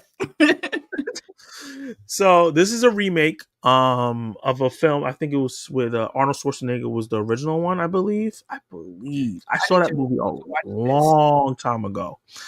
But in the near future, The Running Man is a top-rated show on television, a deadly competition where contestants must survive 30 days while being hunted by professional assassins. Desperate for money and to save his sick daughter, he's convinced by the show's ruthless producer to join the game. Which, with the popularity of Squid Game, I think this is the perfect time for something like this to come out. Sounds very similar vein of that, like an American game show where everybody's going crazy. It kind of feels like Hunger Games a little bit as well. And I'm automatically locked into his story because he got to save his sick daughter. Just like I love a sibling, I love a dad trying to save his kid. You know what I mean? You already got me sold. And I love Glenn Powell in action films. He was great in Twisters. And I'm excited to see him in this. And the trailer looks absolutely bonkers. And Edgar Wright is directing this. And Edgar Wright, almost anything that he puts his hand on is gonna be dope. Shaun of the Dead, Baby Driver, Last Night in Soho, Scott Pilgrim vs. the World. Like, I feel like this movie feels like it's in that vein. It's gonna be wonky. It's gonna be funny. It's gonna be action packed. It's gonna be stylish. And I think Glenn Powell's gonna thrive in that environment. Yeah. Also has Katie O'Brien from Love Lies Bleeding, and I'm a fan of her too. I'm glad she's getting more roles. She was in what was it, Mission Impossible? Yes, the Final Reckoning. Yep. She was in for a little bit, but like, hey, get it. But she stood out in her little couple scenes. Yeah, definitely stood out. So yeah, I'm excited. Yeah, and I wonder if Glenn Powell said hire her because she was also in Twisters, and that's probably where they met. She was into it. She better cook. Yeah, make these connections. Michael Cera is in this. That's going to be funny. Yeah. Our boy Coleman Domingo, he's going to kill it. And then Pearl from Sinners is going to be in this. Okay. So I'm excited to see her in more stuff too. So yeah, I'm really, really excited for this movie. I'm definitely watching that in IMAX. Facts. I wish I had. Surprised I live in New York City, but we don't have a lot of like close IMAXs to me. I have to go like far to go see IMAX films. The only one in Brooklyn, where I'm living in Brooklyn, is like 2 trains and a bus, and I still gotta walk after that. I don't want to see it that bad. I feel that. I drive where I'm at. The nearest IMAX is about it. It's an hour from where I'm at. That's basically the same for me. It's like an hour. Yeah, I've only done it for like Avatar. I was like, I'm gonna see that in IMAX 3D, and I did it for Doom Part 2. But like other stuff, you gotta be like, I gotta be excited to check you on IMAX. No, I feel that. Number 5, and then after number 5, we'll get to some comments because we're halfway through. The Smashing Machine for both of us. I'm really, really excited for this. Let me know why you're excited. I'm excited for this mostly just because of the Rock or Dwayne Johnson. I just from what I've seen and just the look from this poster, it appears as if he's really going to tap into his acting bag on this one here, and I hope he does. I hope he does really well. Or if he doesn't, it is what it is. But yeah, because he's pretty typecast for a lot of roles, and it works. I mean, yeah, not all of them are like super smash hits and successes, but I mean it works for his brand and how he's established himself going from wrestler to actor. So this looks like the first time I'm like, oh, okay, I think we're actually gonna get. I mean, it's still in the wrestling world, yeah, but it looks like he's tapping into a different element with his acting. So I'm mostly excited to see how he will pull through for that. That's actually yeah. I think I'm on the same wavelength with you when it comes to this film. I'm really excited to see Dwayne get into his acting bag. Especially for him to have somebody like Emily Blunt, who's a great actress, and every time she's in a movie, like she was great in Oppenheimer as a supporting wife, she was great in Quiet Place as a supporting wife. I would like her to get a starring role, but she's really good at supporting a male actor in a role, and she brings out a lot out of these actors. So it's perfect casting, and they've worked together, I think, on Jungle Book together, so they already have chemistry. Yeah. I like that he has like the prosthetics. I think somebody, when the trailer came on, when I went to go see, I forgot what A24 film I went to see, but the trailer came on, people didn't know it was Dwayne until it said Dwayne Johnson in the thing. They're like, oh, I heard a lady go, that's The Rock. So I like that he tried to look a little different. That Rock can act. If you watch things like Pain and Gain, Faster, The Rundown, some of his earlier movies, he has range. Some of the TV shows he's done, but I think he just got stuck in a rut of playing a really strong guy in a gray shirt in a ton of movies, and it made him a lot of money. So now that like Black Adam failed, and then like Jungle Book failed, I think now he's like, okay, I need to get into my auteur bag so people don't think I'm one note. So I'm excited, and I'm excited for the fighting. I'm excited because they haven't really showed that in the trailers. I'm hoping they don't like just skip over it. I hope they do what they did with Creed and like actually show him fight, and the fighting choreography is really great. Yeah, and yeah, I mean, I'm really really excited to see how this plays out. Let's see, Chicken Durkin. Ain't no way a child brought a chicken in the theater. A whole chicken, not half, and it was alive. It was. That's what makes it worse. That was really the real thing. Bro, I have never seen theater workers so defeated. Bruh, oh my god. When I walked out of my Minecraft showing, I just said, I'm so sorry. And it was like, this is like the third or fourth time today. We're used to it now. I'm like, Jesus Christ. That is crazy. Crazy. I got lucky with my Minecraft screening. I saw it 4 p.m. on an opening Thursday, and my theater was calm. Funny enough, there were more adults than kids. Probably all the adults was like, let's see it Thursday before these crazy kids get in here. They was hyping it up on the TikToks and the social medias. Yeah, they definitely were. I never understood the whole I'm tired of seeing this person in everything argument. It is their job to entertain us.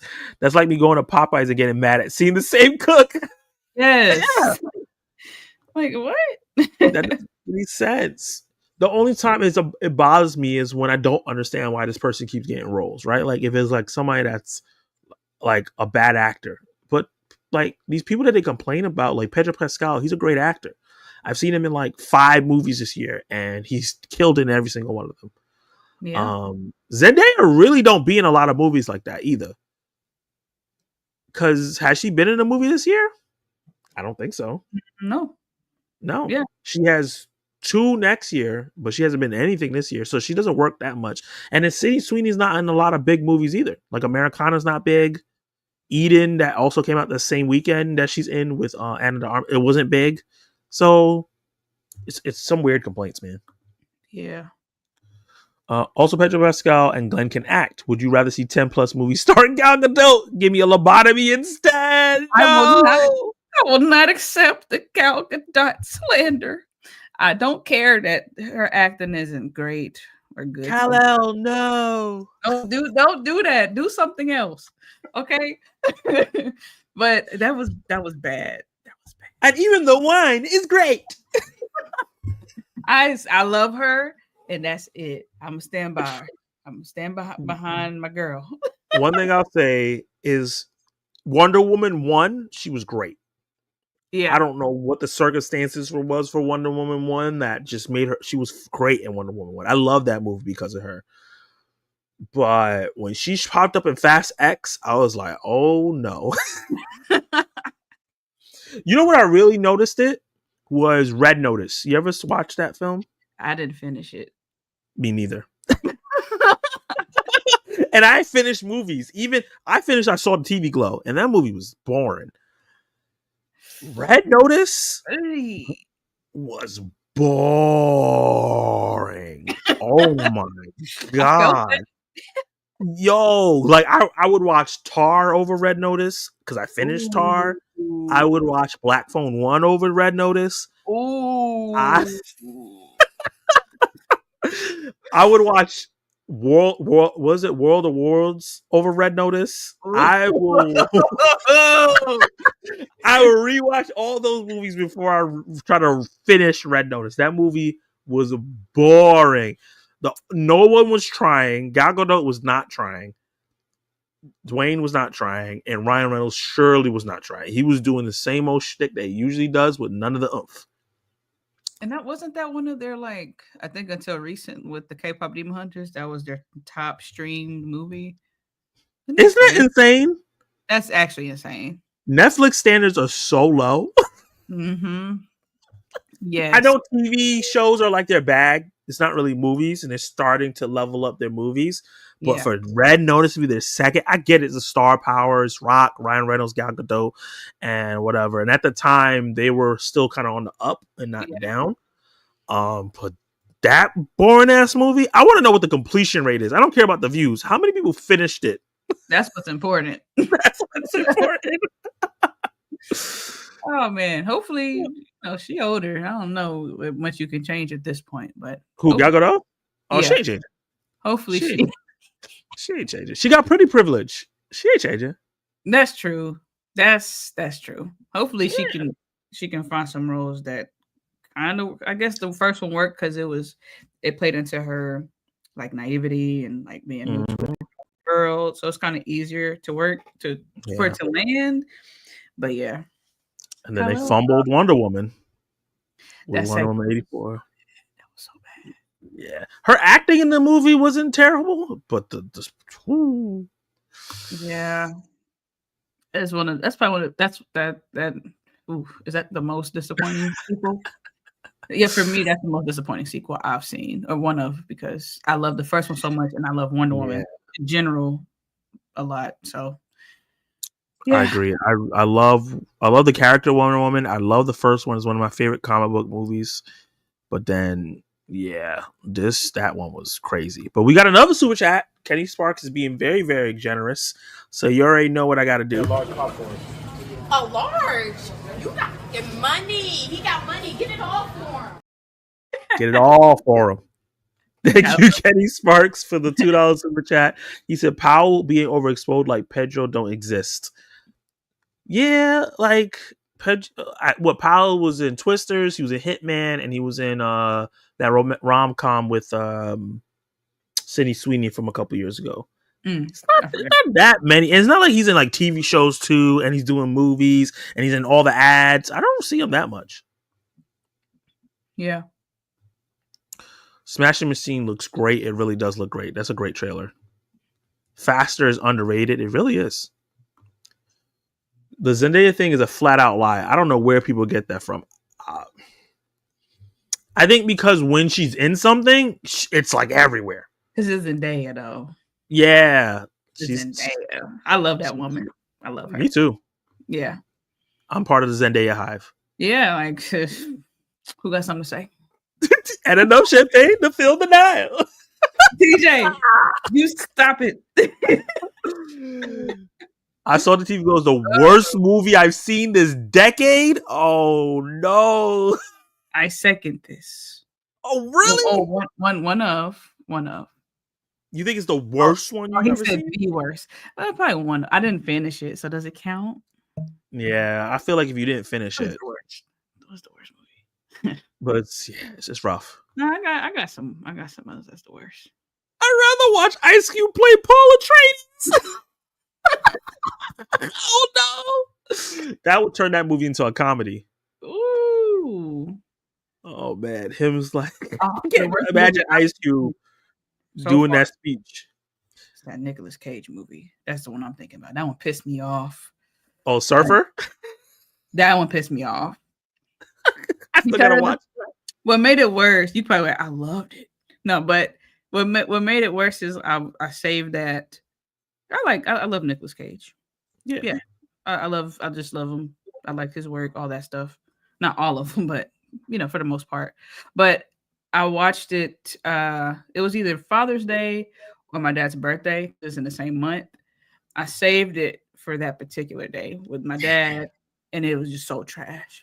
But that just made it 20 times worse. I saved this for a special occasion? And it's what? Oh, never again. Yeah, that's the worst. Yeah, sorry, that was a rant. No, that's fine. We do this on Film Club. Yeah. Saving a movie on a special occasion. I have like a similar situation, but it's not. I didn't hate the movie. It was Godzilla 2014 was coming out on my 24th birthday, and I'm a big Godzilla fan, and the trailer looked fire, and I brought a bunch of people to go watch it, and I loved it, but they did not. Oh no. They were like, Godzilla was barely in the movie. I'm like, that's the point. And it was not, yeah, they were not happy. But I was like, this movie's great, and they're all looking at me like, you don't ever get to choose another movie ever. I'm like, it's my birthday. Right. Like, I'm gonna need y'all to pause that. Stop eject it. Get to that some other day. Hey Evan, what's up, man? Want to shout him out. I do a bi-weekly live stream podcast with him on Sundays. So what's up, man? He said, I think that Gal Gadot is trying. Oh no one is saying she's not trying. She's trying. Is she good? That's the question. But I'm gonna stop because this is Cece's girl. I'm gonna leave her alone. But I'm not. I can't front like. Oh damn, the acting ain't there. You know, ain't there. I love her. Don't get me wrong, but yeah, Gal Gadot is getting paid a lot of money to try. Aren't we all? I wonder what her opportunities are going to look like. She was supposed to be doing a Cleopatra movie. I don't know if that's happening anymore. Ooh. Yeah, that's gonna be. She have to really lock in for something like that. She really would have to lock in. That's gonna be rough. Hey, what's up, Tank? Tank, the fearless leader of the Spoiler Kings. Nanette. Cece, we both know The Surfer is one of the worst of the decade. Damn. Oh my God. It's rare. Yeah. That don't happen a lot. ICU gave the year's most hilarious performance this year. Best comedy, War of the Worlds. I agree. That's this year's Madam's Web. That kind of makes me want to make that my next reaction video. Oh, you have to. Oh my God. Say less. That's another 1,000 views right there. I hope so. I don't know what the tracking is looking like for that on YouTube, but yeah, that'll be my next one. If you don't like The Surfer, Cece, I know that I won't like the movie and I haven't watched it, so I can't say I do like it, but I'm not even going to bother watching it since you didn't like it. You got to trust Cece's opinion. We always say, go watch it for yourself. But, that would be an extremely weak, almost non-existent recommend for me. Damn. Goddamn. Okay, so we're gonna move on to number 4 and then we'll get to more of the comments. Thank you guys for being in the live stream, joining in the fun. So our number 4s. Let's talk about it. Why are you excited for Wicked for Good? Well, one, I just want to give them props for saying like, hey, we're gonna release part 2 next year. And they did it. I'm scarred. So I'm still like impressed that it's actually happening. Happy about that. But the first one, the one that came out last year, I didn't expect it to be bad at all. They're just movies like, okay, this is gonna be decent at least. But the way I just enjoyed it a lot more than I thought I would. And I just love the way it's a story that's been retold thousands of times. but seeing it on a big screen and getting to hear Ariana Grande's and Cynthia Erivo's voice on the voice the characters and just the freaking Superman like type of fun action she did at that end, that was crazy. And yeah, that's me. But that really, it just made a lasting impression on me as far as a movie in general, but also just the musical part of it, because I don't love musicals. I like them. I like them if they're done right, which this one did. And yeah, I'm excited to see how things play out for part 2. Because I've never like seen the actual play. Like the original play. I've seen The Wiz. I've seen The Wizard of Oz. But not the Wicked play. I don't really know much about their story. So me getting to experience that for the first or part 2, second time, I'm looking very, very much forward to it. Because it ended like crazy. It ended like, oh, we about to get ratchet. I like that. Yeah. I was shocked that it ended there. I was like, oh, I have to wait a year? Okay. Yeah. So and then it comes out around Thanksgiving.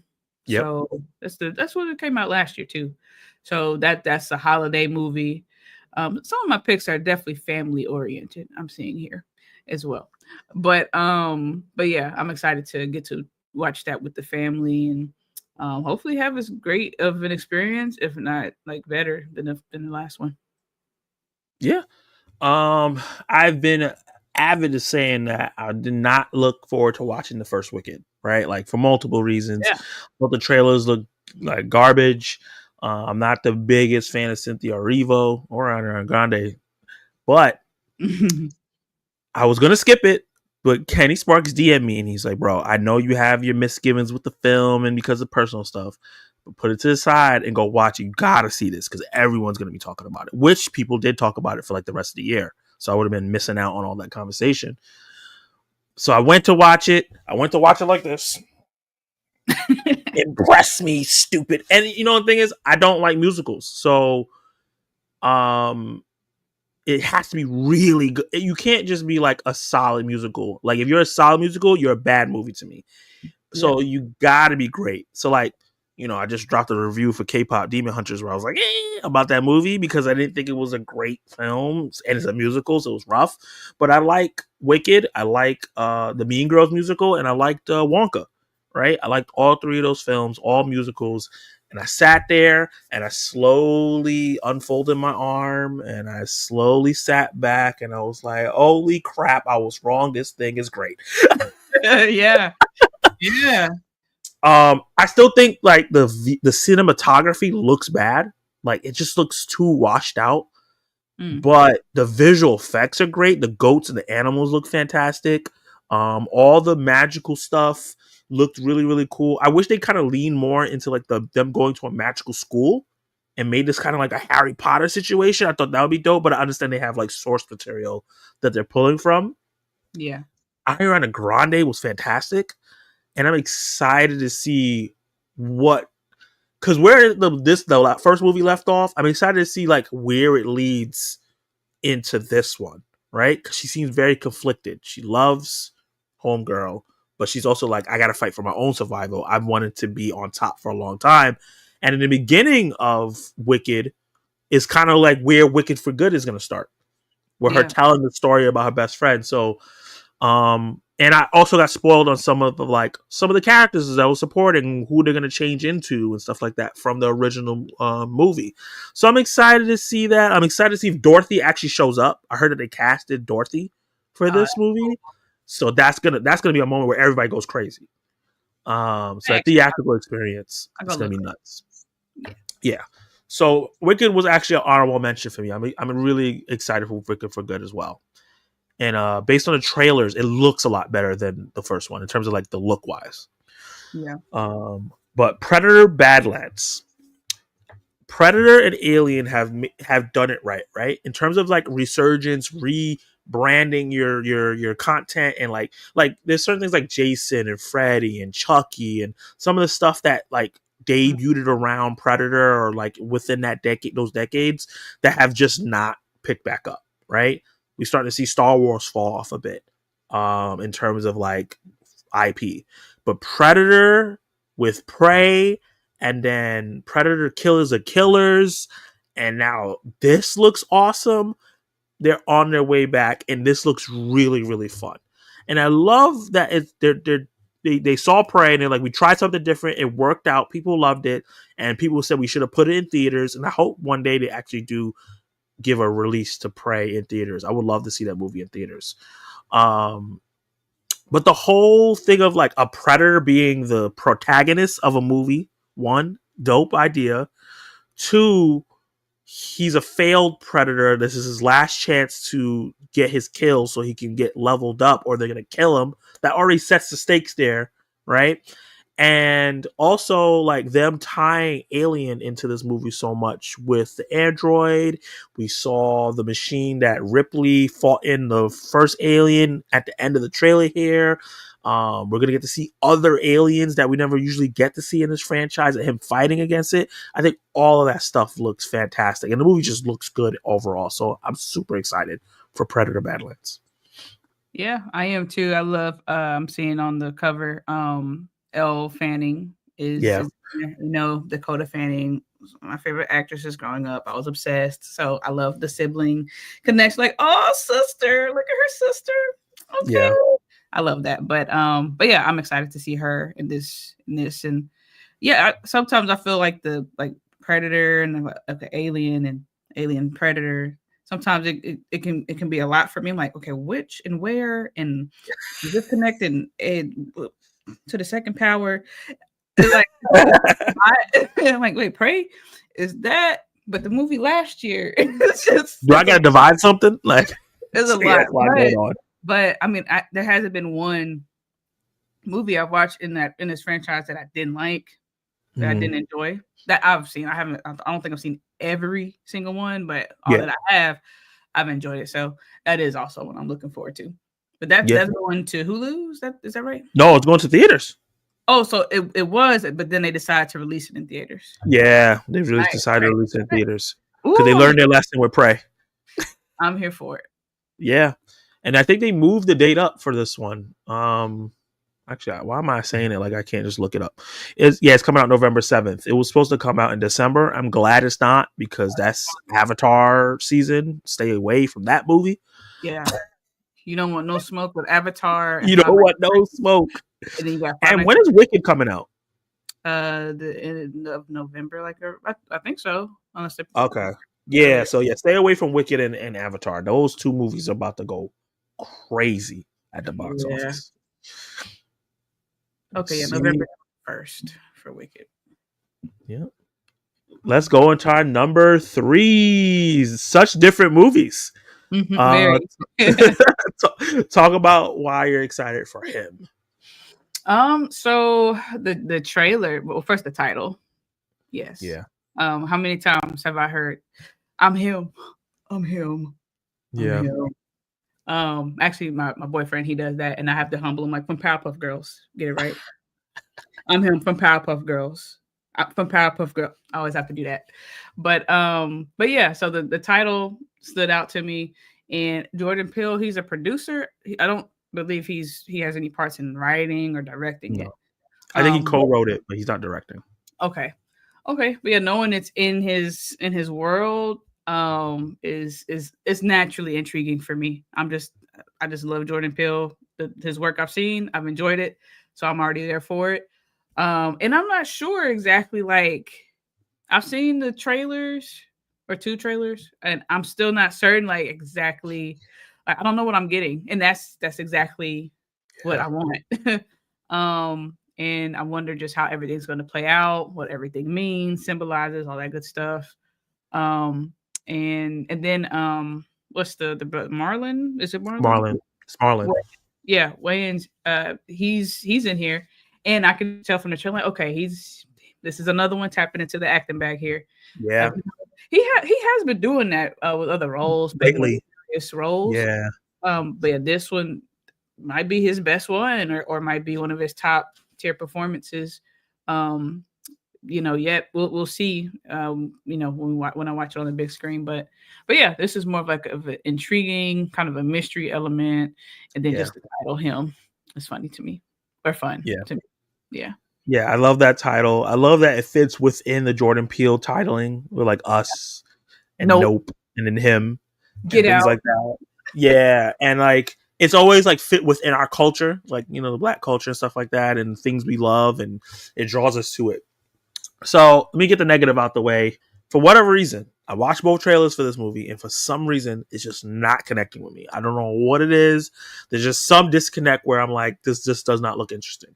I don't know if it's because it feels like it looks like a commercial, the way it's filmed. Mm-hmm. And I feel like it's purposely supposed to do that, because you know how they make those commercials and it's always like cinematic and stuff like that. I feel like that's the look they're going for, but something's just not connecting with me. I don't know what. And it might be because I just don't know what the hook is. I don't know what the actual hook in the movie is. Yeah. And I think that's why it hasn't connected with me yet. But I'm still going to watch it, because the main reason is because Marlon Wayans, like you said, he looks like he's about to give the performance of his life. And I'm excited for him to get his just due, because when you're in comedy, people don't give your just due for your acting skills. It's hard to act in comedy. It's the hardest. Every actor says it's the hardest thing to do. and he's given us so many classics. And I'm excited for him to get in here and do like a really serious role, and maybe even be like a villain. We don't have enough black villains, so I'm excited to get like an iconic one. So I'm praying and hoping that this movie is great. I actually know somebody that's working on the movie. She's a patient at my job, and she said she's seen the movie from beginning to end, and she said she didn't like it. And I was just like, that's not good. That's not great. You're working on a movie that you don't like. That's like, I miss secrets. But I'm hoping that, like, our opinions on certain stuff is like a little different. So she might not like it, but I might end up liking it. So I'm hoping, praying that this movie is great, and it's like the surprise of the year. I hope so too. Yeah, and then the main actor was one of my favorite episodes of Atlanta. Did you watch Atlanta? No, but is this guy here on the poster? Yeah, he was one of my favorite. He played a black kid. He played because he's racially ambiguous, right? Like, he's black, but he's mixed, and so sometimes, depending on the role, he looks white. Sometimes he looks black, and they played with that in Atlanta, where like he was white looking, and he lived a white lifestyle in the show, and then he got himself in trouble, and then he started getting like a fade and wearing baggy clothes, and then people started treating him different because he looked black, even though he didn't look that much different. So it was that was so cool to me, because the acting was really great. Yeah, he literally, like, I saw him in I Know What You Did Last Summer, and as soon as I saw him, I was like, that is a mixed man, but interesting. Like, just the way his face looks. Like, he looks like everything in one. Yeah, like the skin tone and all that's obviously mixed, and then the way his hair is cut, it could be harder to kind of decipher. But the face, it's like, wow, he could literally like be anything, back and forth. Yeah, because you didn't even be Spanish. I wouldn't have. If you told me he was Hispanic, I wouldn't know. Yeah. It helps that his hair is cut low like that. If he grew it out, I don't know. I don't know what his hair looks like grown out. But if it's stereotypical curls, it'd be easier to tell. Yep. And then my number 3 is Zootopia 2. Zootopia is one of my favorite animated movies of all time. I absolutely love this film. The second time I watched it, I have a great memory where I watched it with my niece, and it was just like a great time. I love showing her movies, and she loved it. And I love the messaging. I love the world building. I love the characters. I didn't think the movie needed a sequel, similar to like Black Phone 2, in terms of like the first one was great. I didn't think we needed to tap back into it, but I'm excited that the original team is coming back. The animation looks fantastic, and I'm excited to see what they can pull out of this, because they had some really good messaging in the first one, in terms of like discrimination and expectations and stuff like that, when they used animals to do it. And I thought that was really, really dope. So I'm really, really excited what messaging they do here and what other animals they bring in here, right? Like the small, what's the thing called? The thing that moves slow? The sloth. The sloth was phenomenal. That was iconic. I love that. Iconic. And I'm excited to see if they can do that again with a different animal, or maybe do it again with the sloth. I'm excited for the gags. That's what I'm here for. I am too. Yeah, I'm looking for it. I mean, the first one I enjoyed it. I liked it. But it didn't stuck with me to rewatch it or anything. Now the sisters, they really loved it. So, I know it had a great story, great message. So they can do that here. I think this will do very well if the story, adds up, makes sense. I think this will do pretty well. Do you think it has a possibility to be as big as like Inside Out 2 was? Because that was big, but I didn't expect it to be as big as it was last year. I don't think so. No. I think, or maybe I don't know. Inside Out 2 is just so damn colorful. It's so bright and color. It just, I don't know. And then then they introduced new characters. Do we have new characters on this one? Yeah, I think the snake might be new. Okay. And maybe the bunny rabbit person. Oh, no, actually, that was from the last one too.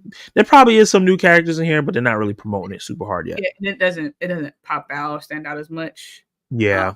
But I mean, I hope it does well. I hope to have a good time when I catch it. I actually want to rewatch the first one.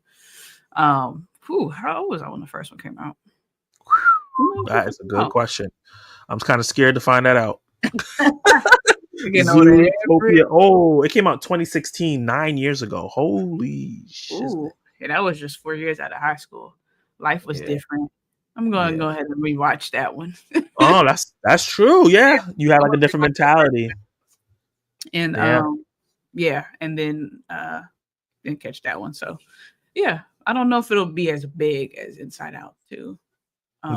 Just because of the theme of the different, like, oh, this plays off your like certain number of emotions and they're color coded and it's easier to stand out. Yeah, especially for the kids. I think the messaging for Zootopia was easier for adults. Yeah. But I don't know if kids got it right away. Yeah. Number 2, let's talk about animated movies, baby. And then after this, we'll get into the comments. So, guys, keep dropping them in there. Demon Slayer Infinity Castle. I got my tickets. You got your tickets. So we both already know that's how excited we are for this.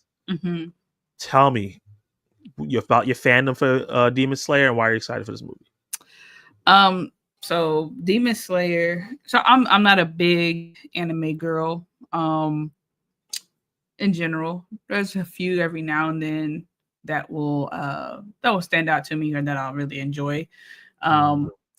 This is my number one anime, like just like actual classic anime show that I've watched. I know I like Avatar, but I don't. It's different. If that counts, then that counts. But it's different to me. But yeah, Demon Slayer is one of the few animes that I actually really love, and it's definitely my number one. I've watched all the seasons. Nezuko, Team Nezuko, all day, every day. Facts. I mentioned before, I love a good sibling, like a good sibling duo there. And I was immediately locked in when I first saw Demon Slayer, and just to love that. The Tanjiro, the main guy, and his sister asked for each other. Very beautiful. Like, how was the first episode making me cry? This is crazy. Yeah. I think I'm gonna love this. And I did. So and I looked at the order, I know it's available for like pre-order for the tickets, and it was way more reserved seats than norm for my little small East Texas. And I'm like, excuse me. Let me go ahead and book that real quick. I don't have time to play games for this, but I'm very excited that it's on IMAX. That's what I saw a trailer. I forgot what movie I was watching, but I saw a trailer for Demon Slayer in IMAX, and I was like, oh my god, this is gonna be crazy. It's crazy. And then my dad, he was there. He hasn't watched Demon Slayer, but he was like, ooh, what's that? I was like, yeah, get into it. Yeah, so it'll appeal to people that don't know much about the the show, the movies. What I do hope is, unlike the other movies, I hope they don't do like a full recap of like a half of it is a recap of the season. I understand why they do that, but like, just don't do it on not this one. No. Especially the way the last episode ended. We do not need that. Get into it. And that last season felt to me, it felt dragged out to get to like the climax of everything, which is leading to this movie. I just want to just let's lean right in, go crazy. And I feel like I'll be blown away with the fighting on here.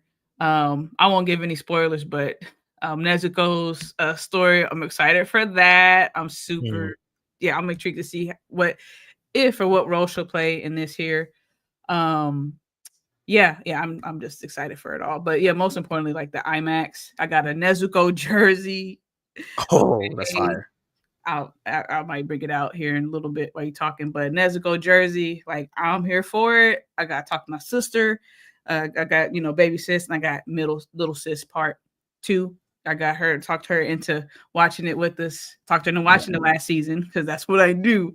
And then she liked it enough, she wants to watch the movie. So yeah, I'm hyped for this one. Yeah. I agree with you. I'm super hyped. I love the Demon Slayer anime. I love the characters. Tanjiro is one of my favorite protagonists.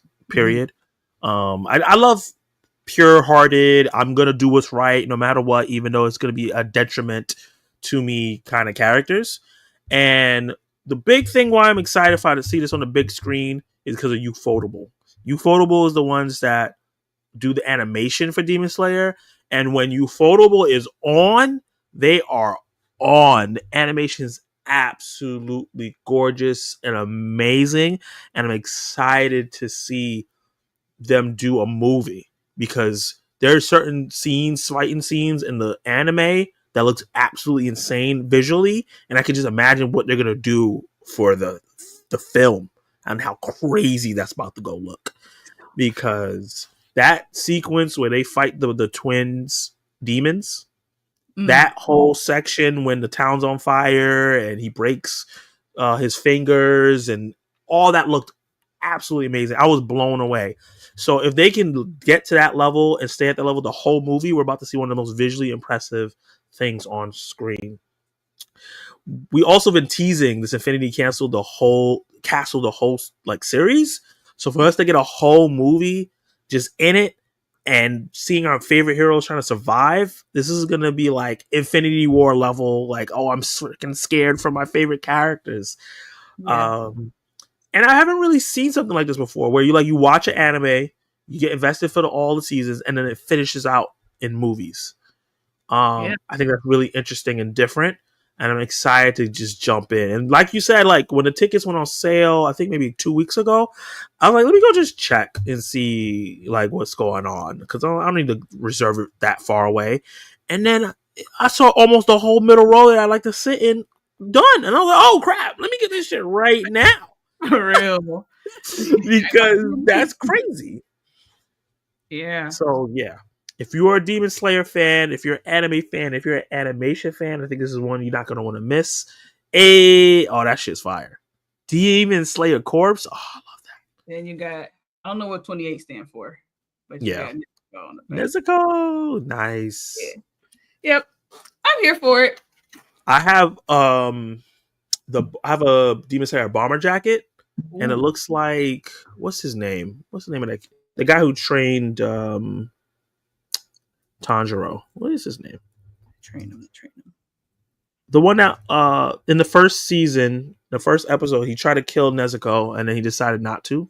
Okay, yeah. Yeah, I have his outfit as a bomber jacket. So fire. Nice. You gotta wear it.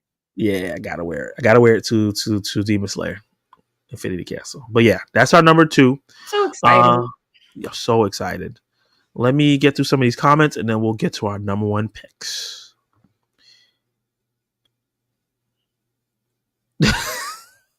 He's talking about if The Rock was in Dune. Oh God. Nah, Zach, why I love the last 30 minutes of Godzilla 2014. The rest of it, the movie is a slog. I understand. I get it. If you're not invested in the human drama, it's going to feel like a slog. You're like, where the hell is Godzilla at? Let's go. No, I meant like, that is her trying. That's her best. Oh, no, he's still coming at her. Oh, you both crushing it. Appreciate that. Thank you. Ain't no way Gal Gadot makes a good Cleopatra. Damn, this is becoming a Gal Gadot hate stream. Gal Gadot would need to take acting lessons in the hyperbolic time chamber to play. Look, I'm gonna need y'all. Stop it. And that said hello to both of us. Kenny Sparks said both number 4s are fire. Both of these are much watches. Definitely look forward to Wicked for Good. Terrible title aside. Yeah, it's not yeah, Wicked for Good. Like, okay. It just should have been Wicked 2. I don't know why. Yeah. They did all that. It's stupid simple. Yeah. I want to see Badlands. Me too. I do not want to see Wicked for Good. I do not like the first one. I doubt we'll like the second one. I didn't even finish watching the movie. Damn. Yeah. You didn't like the first one. You probably not gonna like the second. No. They're just gonna double down on all the stuff you didn't like. I just don't like Wicked for Good as a title. I don't either. It's so weird. I like the book better than the movie. You're a book reader. That happens. I'm the opposite. Zach said K-pop. Say it again. I said, give me a movie. Facts. Me, book, reading, education. Who doing that? Teach me through the movies. That's sad, but that's me. That's my story. That's my story. Zach said K-pop Demon Hunters was worse than trash ass Lord of the Rings 2 Towers. His words, not mine. I didn't say that. Don't you do that. You trying to start some. I know. Last time I talked about 2 Towers, I got hate messages. That's why I haven't reviewed Return to King. I was like, oh crazy. People need to drink some water. People found my Facebook. I was like, you found my Facebook? Ooh, not that serious, bro. I saw the musical. All the banger songs were in the first movie, but John M. Chu is just on a roll right now. He's killing it. Yeah, they're gonna write some original stuff, and hopefully it's good. I'm skeptical for both of these 3, but I'm looking forward to them. It was originally titled GOAT, but then they found out Steph Curry bought the rights to GOAT, and they had to change it. Oh, for him. Oh, I didn't know that. That's interesting. That's interesting. That makes sense for GOAT for like a sports movie. That makes sense. Curious, but not necessarily excited for either your number 3s. Didn't need a Zootopia sequel. But then she's like, I want to see Zootopia too. So it's like, I'm way more excited if him was directed by Jordan Peele. I can understand that. He needs to stop producing and get us some damn movies directed by him. Yes. Like, we know you tired, but come on. Come on. One of the most underrated acting performances is Chris Tucker in The Fifth Element. Yeah. I haven't seen the him trailer, so I don't know if it'll be interesting, but it seems like it'll be a good movie if Marlon Wayne is in it. Yeah. White Wigger, Dark Wigger. I think it's season 3 of Atlanta. Incredible episode. I was like, why are you writing that? I was like, oh, yeah. That is the name of the episode. Atlanta was an amazing show. Okay. Yeah, I think you definitely should watch Atlanta. I think with the way you are, I think you will severely enjoy that show. Okay. My homie told me him might not be good because they're using from producer Jordan Peele as a selling point. In the past, we've seen movies do that method and the film end up being whack. One thing I'll say is I've seen the director of the movie being on press a lot more now. So hopefully that helps. The Curse of La Llorona is a prime example. God awful movie. Yeah, I heard that movie wasn't good. It was alright. Best comic book movie villain of the 2020s: Dark Flash, Ezekiel Sims, Madam Web, MODOK, or Rhino. Oh no. Like Rhino. Green Goblin from No Way Home. That sci-fi calls Zootopia too woke. How dare the lion show radical prejudice against the zebras? Madagascar would never. Yeah, because the first one came out before the whole the anti-woke thing. So I could definitely see them trying to come at, if they make like a LGBT animals. Oh God, they're never gonna shut up. That word is so bad. Oh, go woke, go broke. Like, just stop. Shut up. What does woke mean? Yeah. Oh, when you ask them that, they bring oh crap, you're smart. Demon Slayer is great. I need to catch up. I'm way behind. Definitely. You should. Highly recommend. Be patient though. Be patient. Some of the episodes can be slow. They drag, but it's worth it. It's worth it. Chidowell Ejiofor. I always mess with his name. Ejiofor played an amazing villain in Serenity. Underrated villain for sure. I gotta check that out. Godzilla 2014. The Godzilla with no Godzilla. Oh God. CC would love Atlanta. I'm telling. I know. It's already done. I already added to my list. Zach said it. Kenny said it. It's done. TJ, I'm not even gonna put up that last comment because you trying to trigger me. So we're gonna move on to number 1. Who wants the smoke? We just want the smoke. That's a crazy poster. That's why I put it up there. I see why that's your number 1. Wild ass poster. Yeah. So tell us. I'm really shocked that this is your number 1. When you sent it to me, I was like, really? Okay. Mm-hmm. Tell me why it's Conjuring Last Rites, the last movie in this franchise, I think. Why it's your number 1? Mainly because well, my birthday is this week, or the 30th, August 30th, and this movie comes out the weekend after. So in my mind, this is my birthday movie. Birthday movie. Yeah, because usually August is usually kind of weak when it comes to releases, understandably so. But Yeah, I'm extra like, okay, birthday month movie, boom, birthday activities, yes, fun. That's what I do. But this will be kind of like the end of my birthday celebration movie thing. I'm happy it comes out shortly after. And I really love the Conjuring series as a whole. Now, all of the movies, the films in this franchise, I know that they did spin-offs, not strong, not the greatest, but overall, I would say pretty solid. But the second Conjuring was just so. It's still my favorite scary movie of all time. Yeah, I just love that movie so much. That one had me. I probably already said it, but that one, when I got home, I had Powerpuff Girls playing with the lights on to go to sleep. I am not joking. I'm not joking. That was a sad night, but but I did it. Yeah, that one shook me. But in the first one I loved it, but the second one was it was different. But having that much love for the series and knowing that it's ending, I hope that this one delivers in the ways that the others haven't. The third and fourth one haven't, as well as some of the other spinoffs. So I'm excited to see Ed and Lorraine Warren on the big screen for one final time. I just love their chemistry. I love seeing what Vera Farmiga and Patrick, I forgot his last name. I'd love seeing them on screen together. Yeah. And yeah, I like scary movies. I love them. I try to avoid watching them by myself.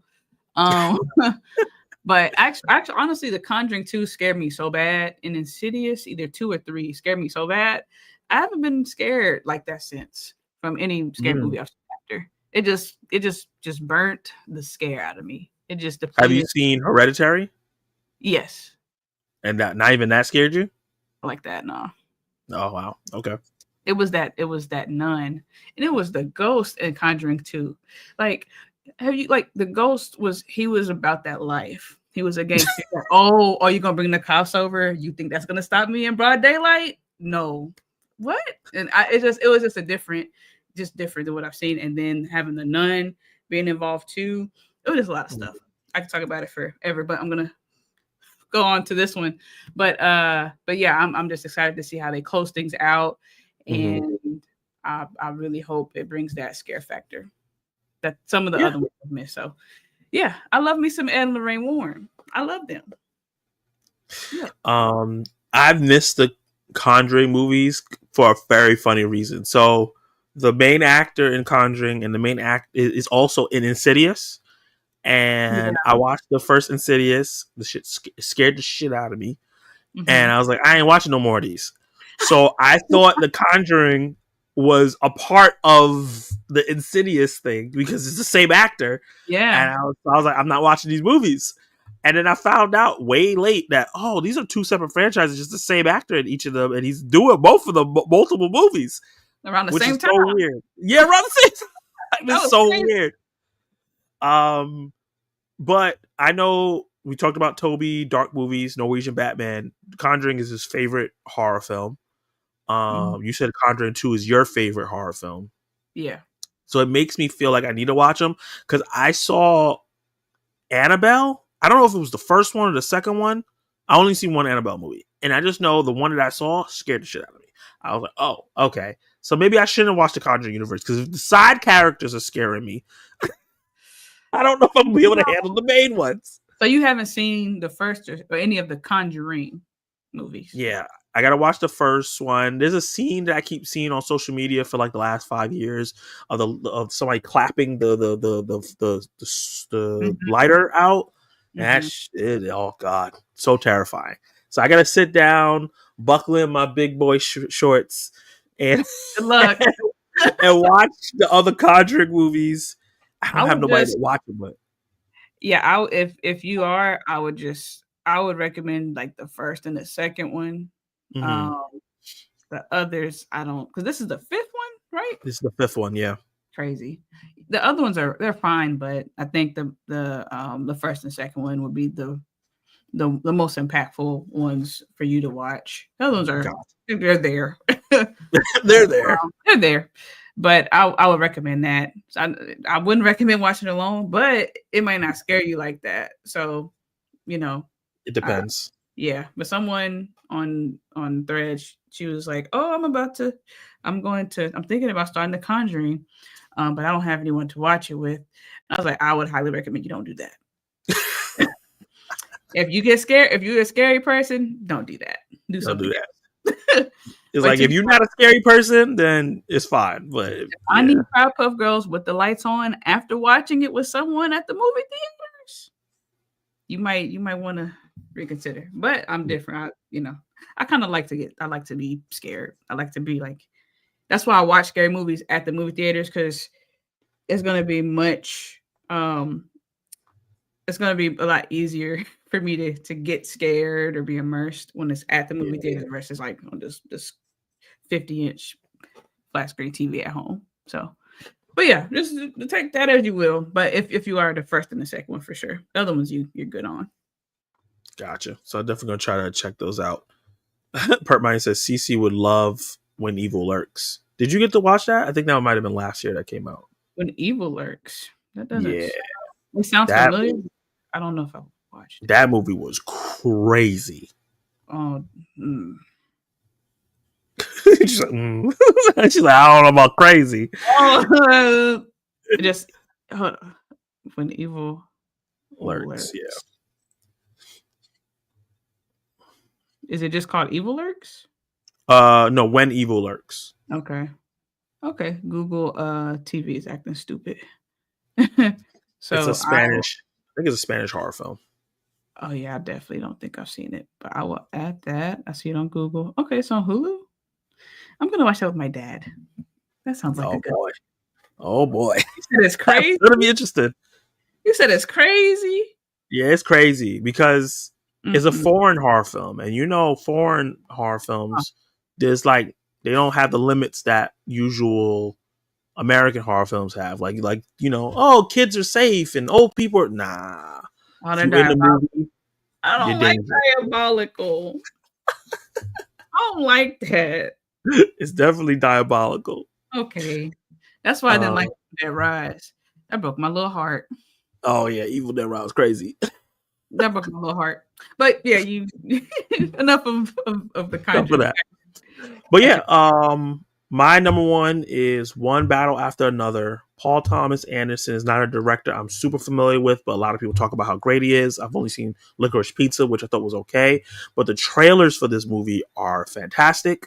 Even though both of them have like different tones, one feels comedic and one feels more serious.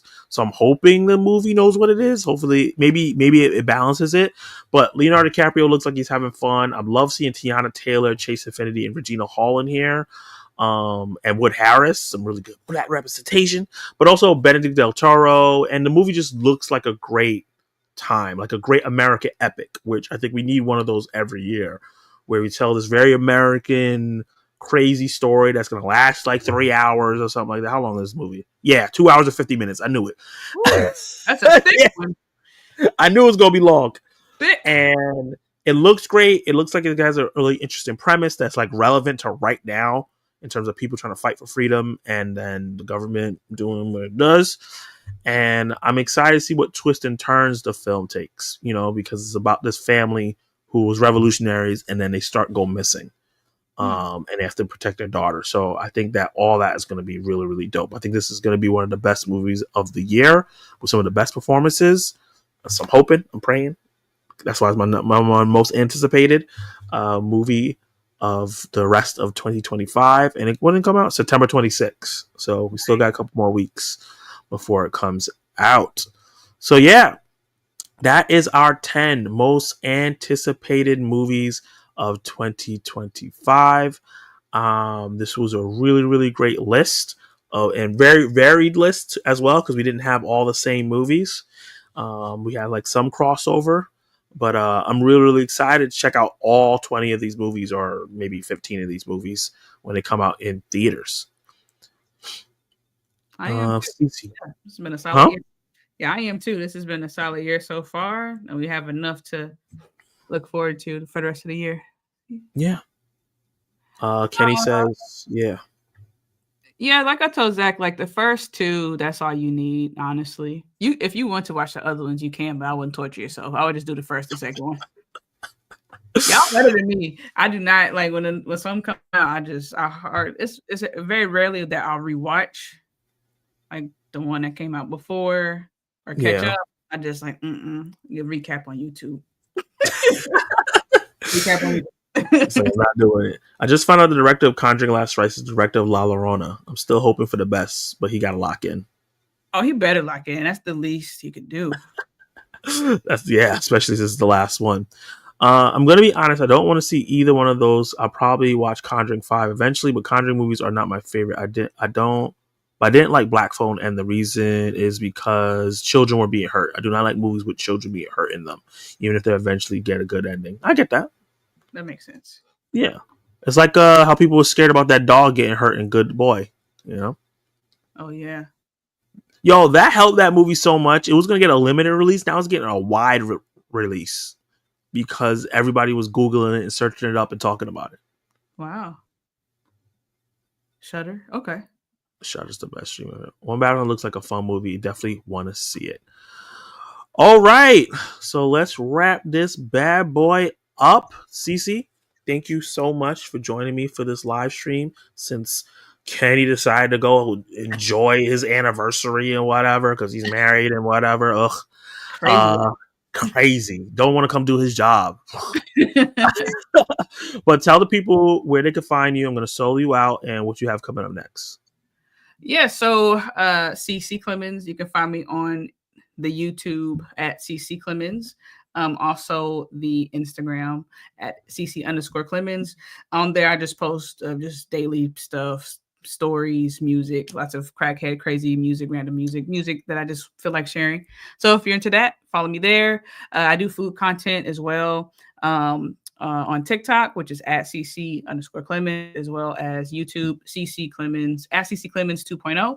So if you're into that kind of thing, feel free to follow me there. And I didn't tell you what I do on the YouTube channel.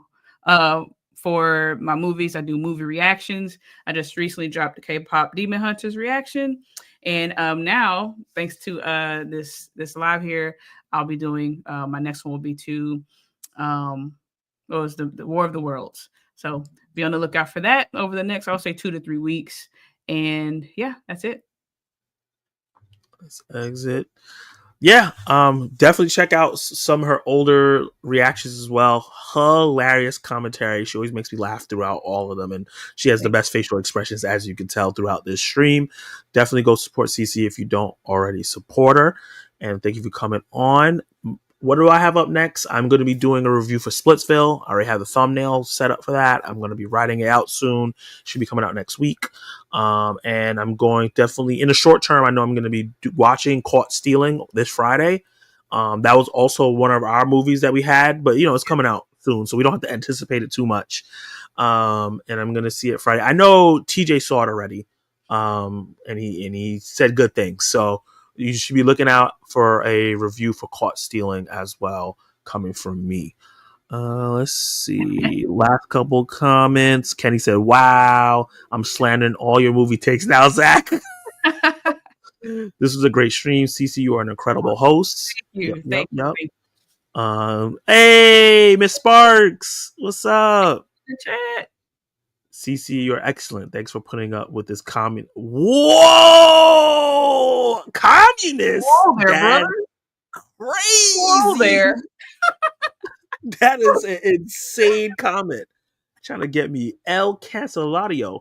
Thank you. I appreciate it. Thank you, Kenny. Also, I gotta say, before we go, to give you one more flower. I did my Zack Attack Movie Awards last year, and obviously I'm gonna do it again. I'm gonna hit you guys up to prepare so you guys can do it again. But a lot of people who rewatched it or watched it live told me how fun they had when your section came on, CC. So, oh wow, yeah, a lot like people at my job was like, "Who's CC?" She had great energy. Don't make my day, month, year, life like that. How dare you? That's awesome. That is awesome. Yeah, man. Wow. Yeah, so I was like, yeah, I'm definitely gonna get her on for next year to do it again. That was so much fun. I'm down. So yeah, we're gonna wrap this up. I know CC got to go to sleep, and me too. I'm an old man. I can't. I don't know how people who are 10 years older do this like after midnight. Peace out, guys. Appreciate every single one of you. Thank you for joining the live stream, commenting. These are all the people who support our channel all the time and come in all the time. Love you all, and peace out. Peace out.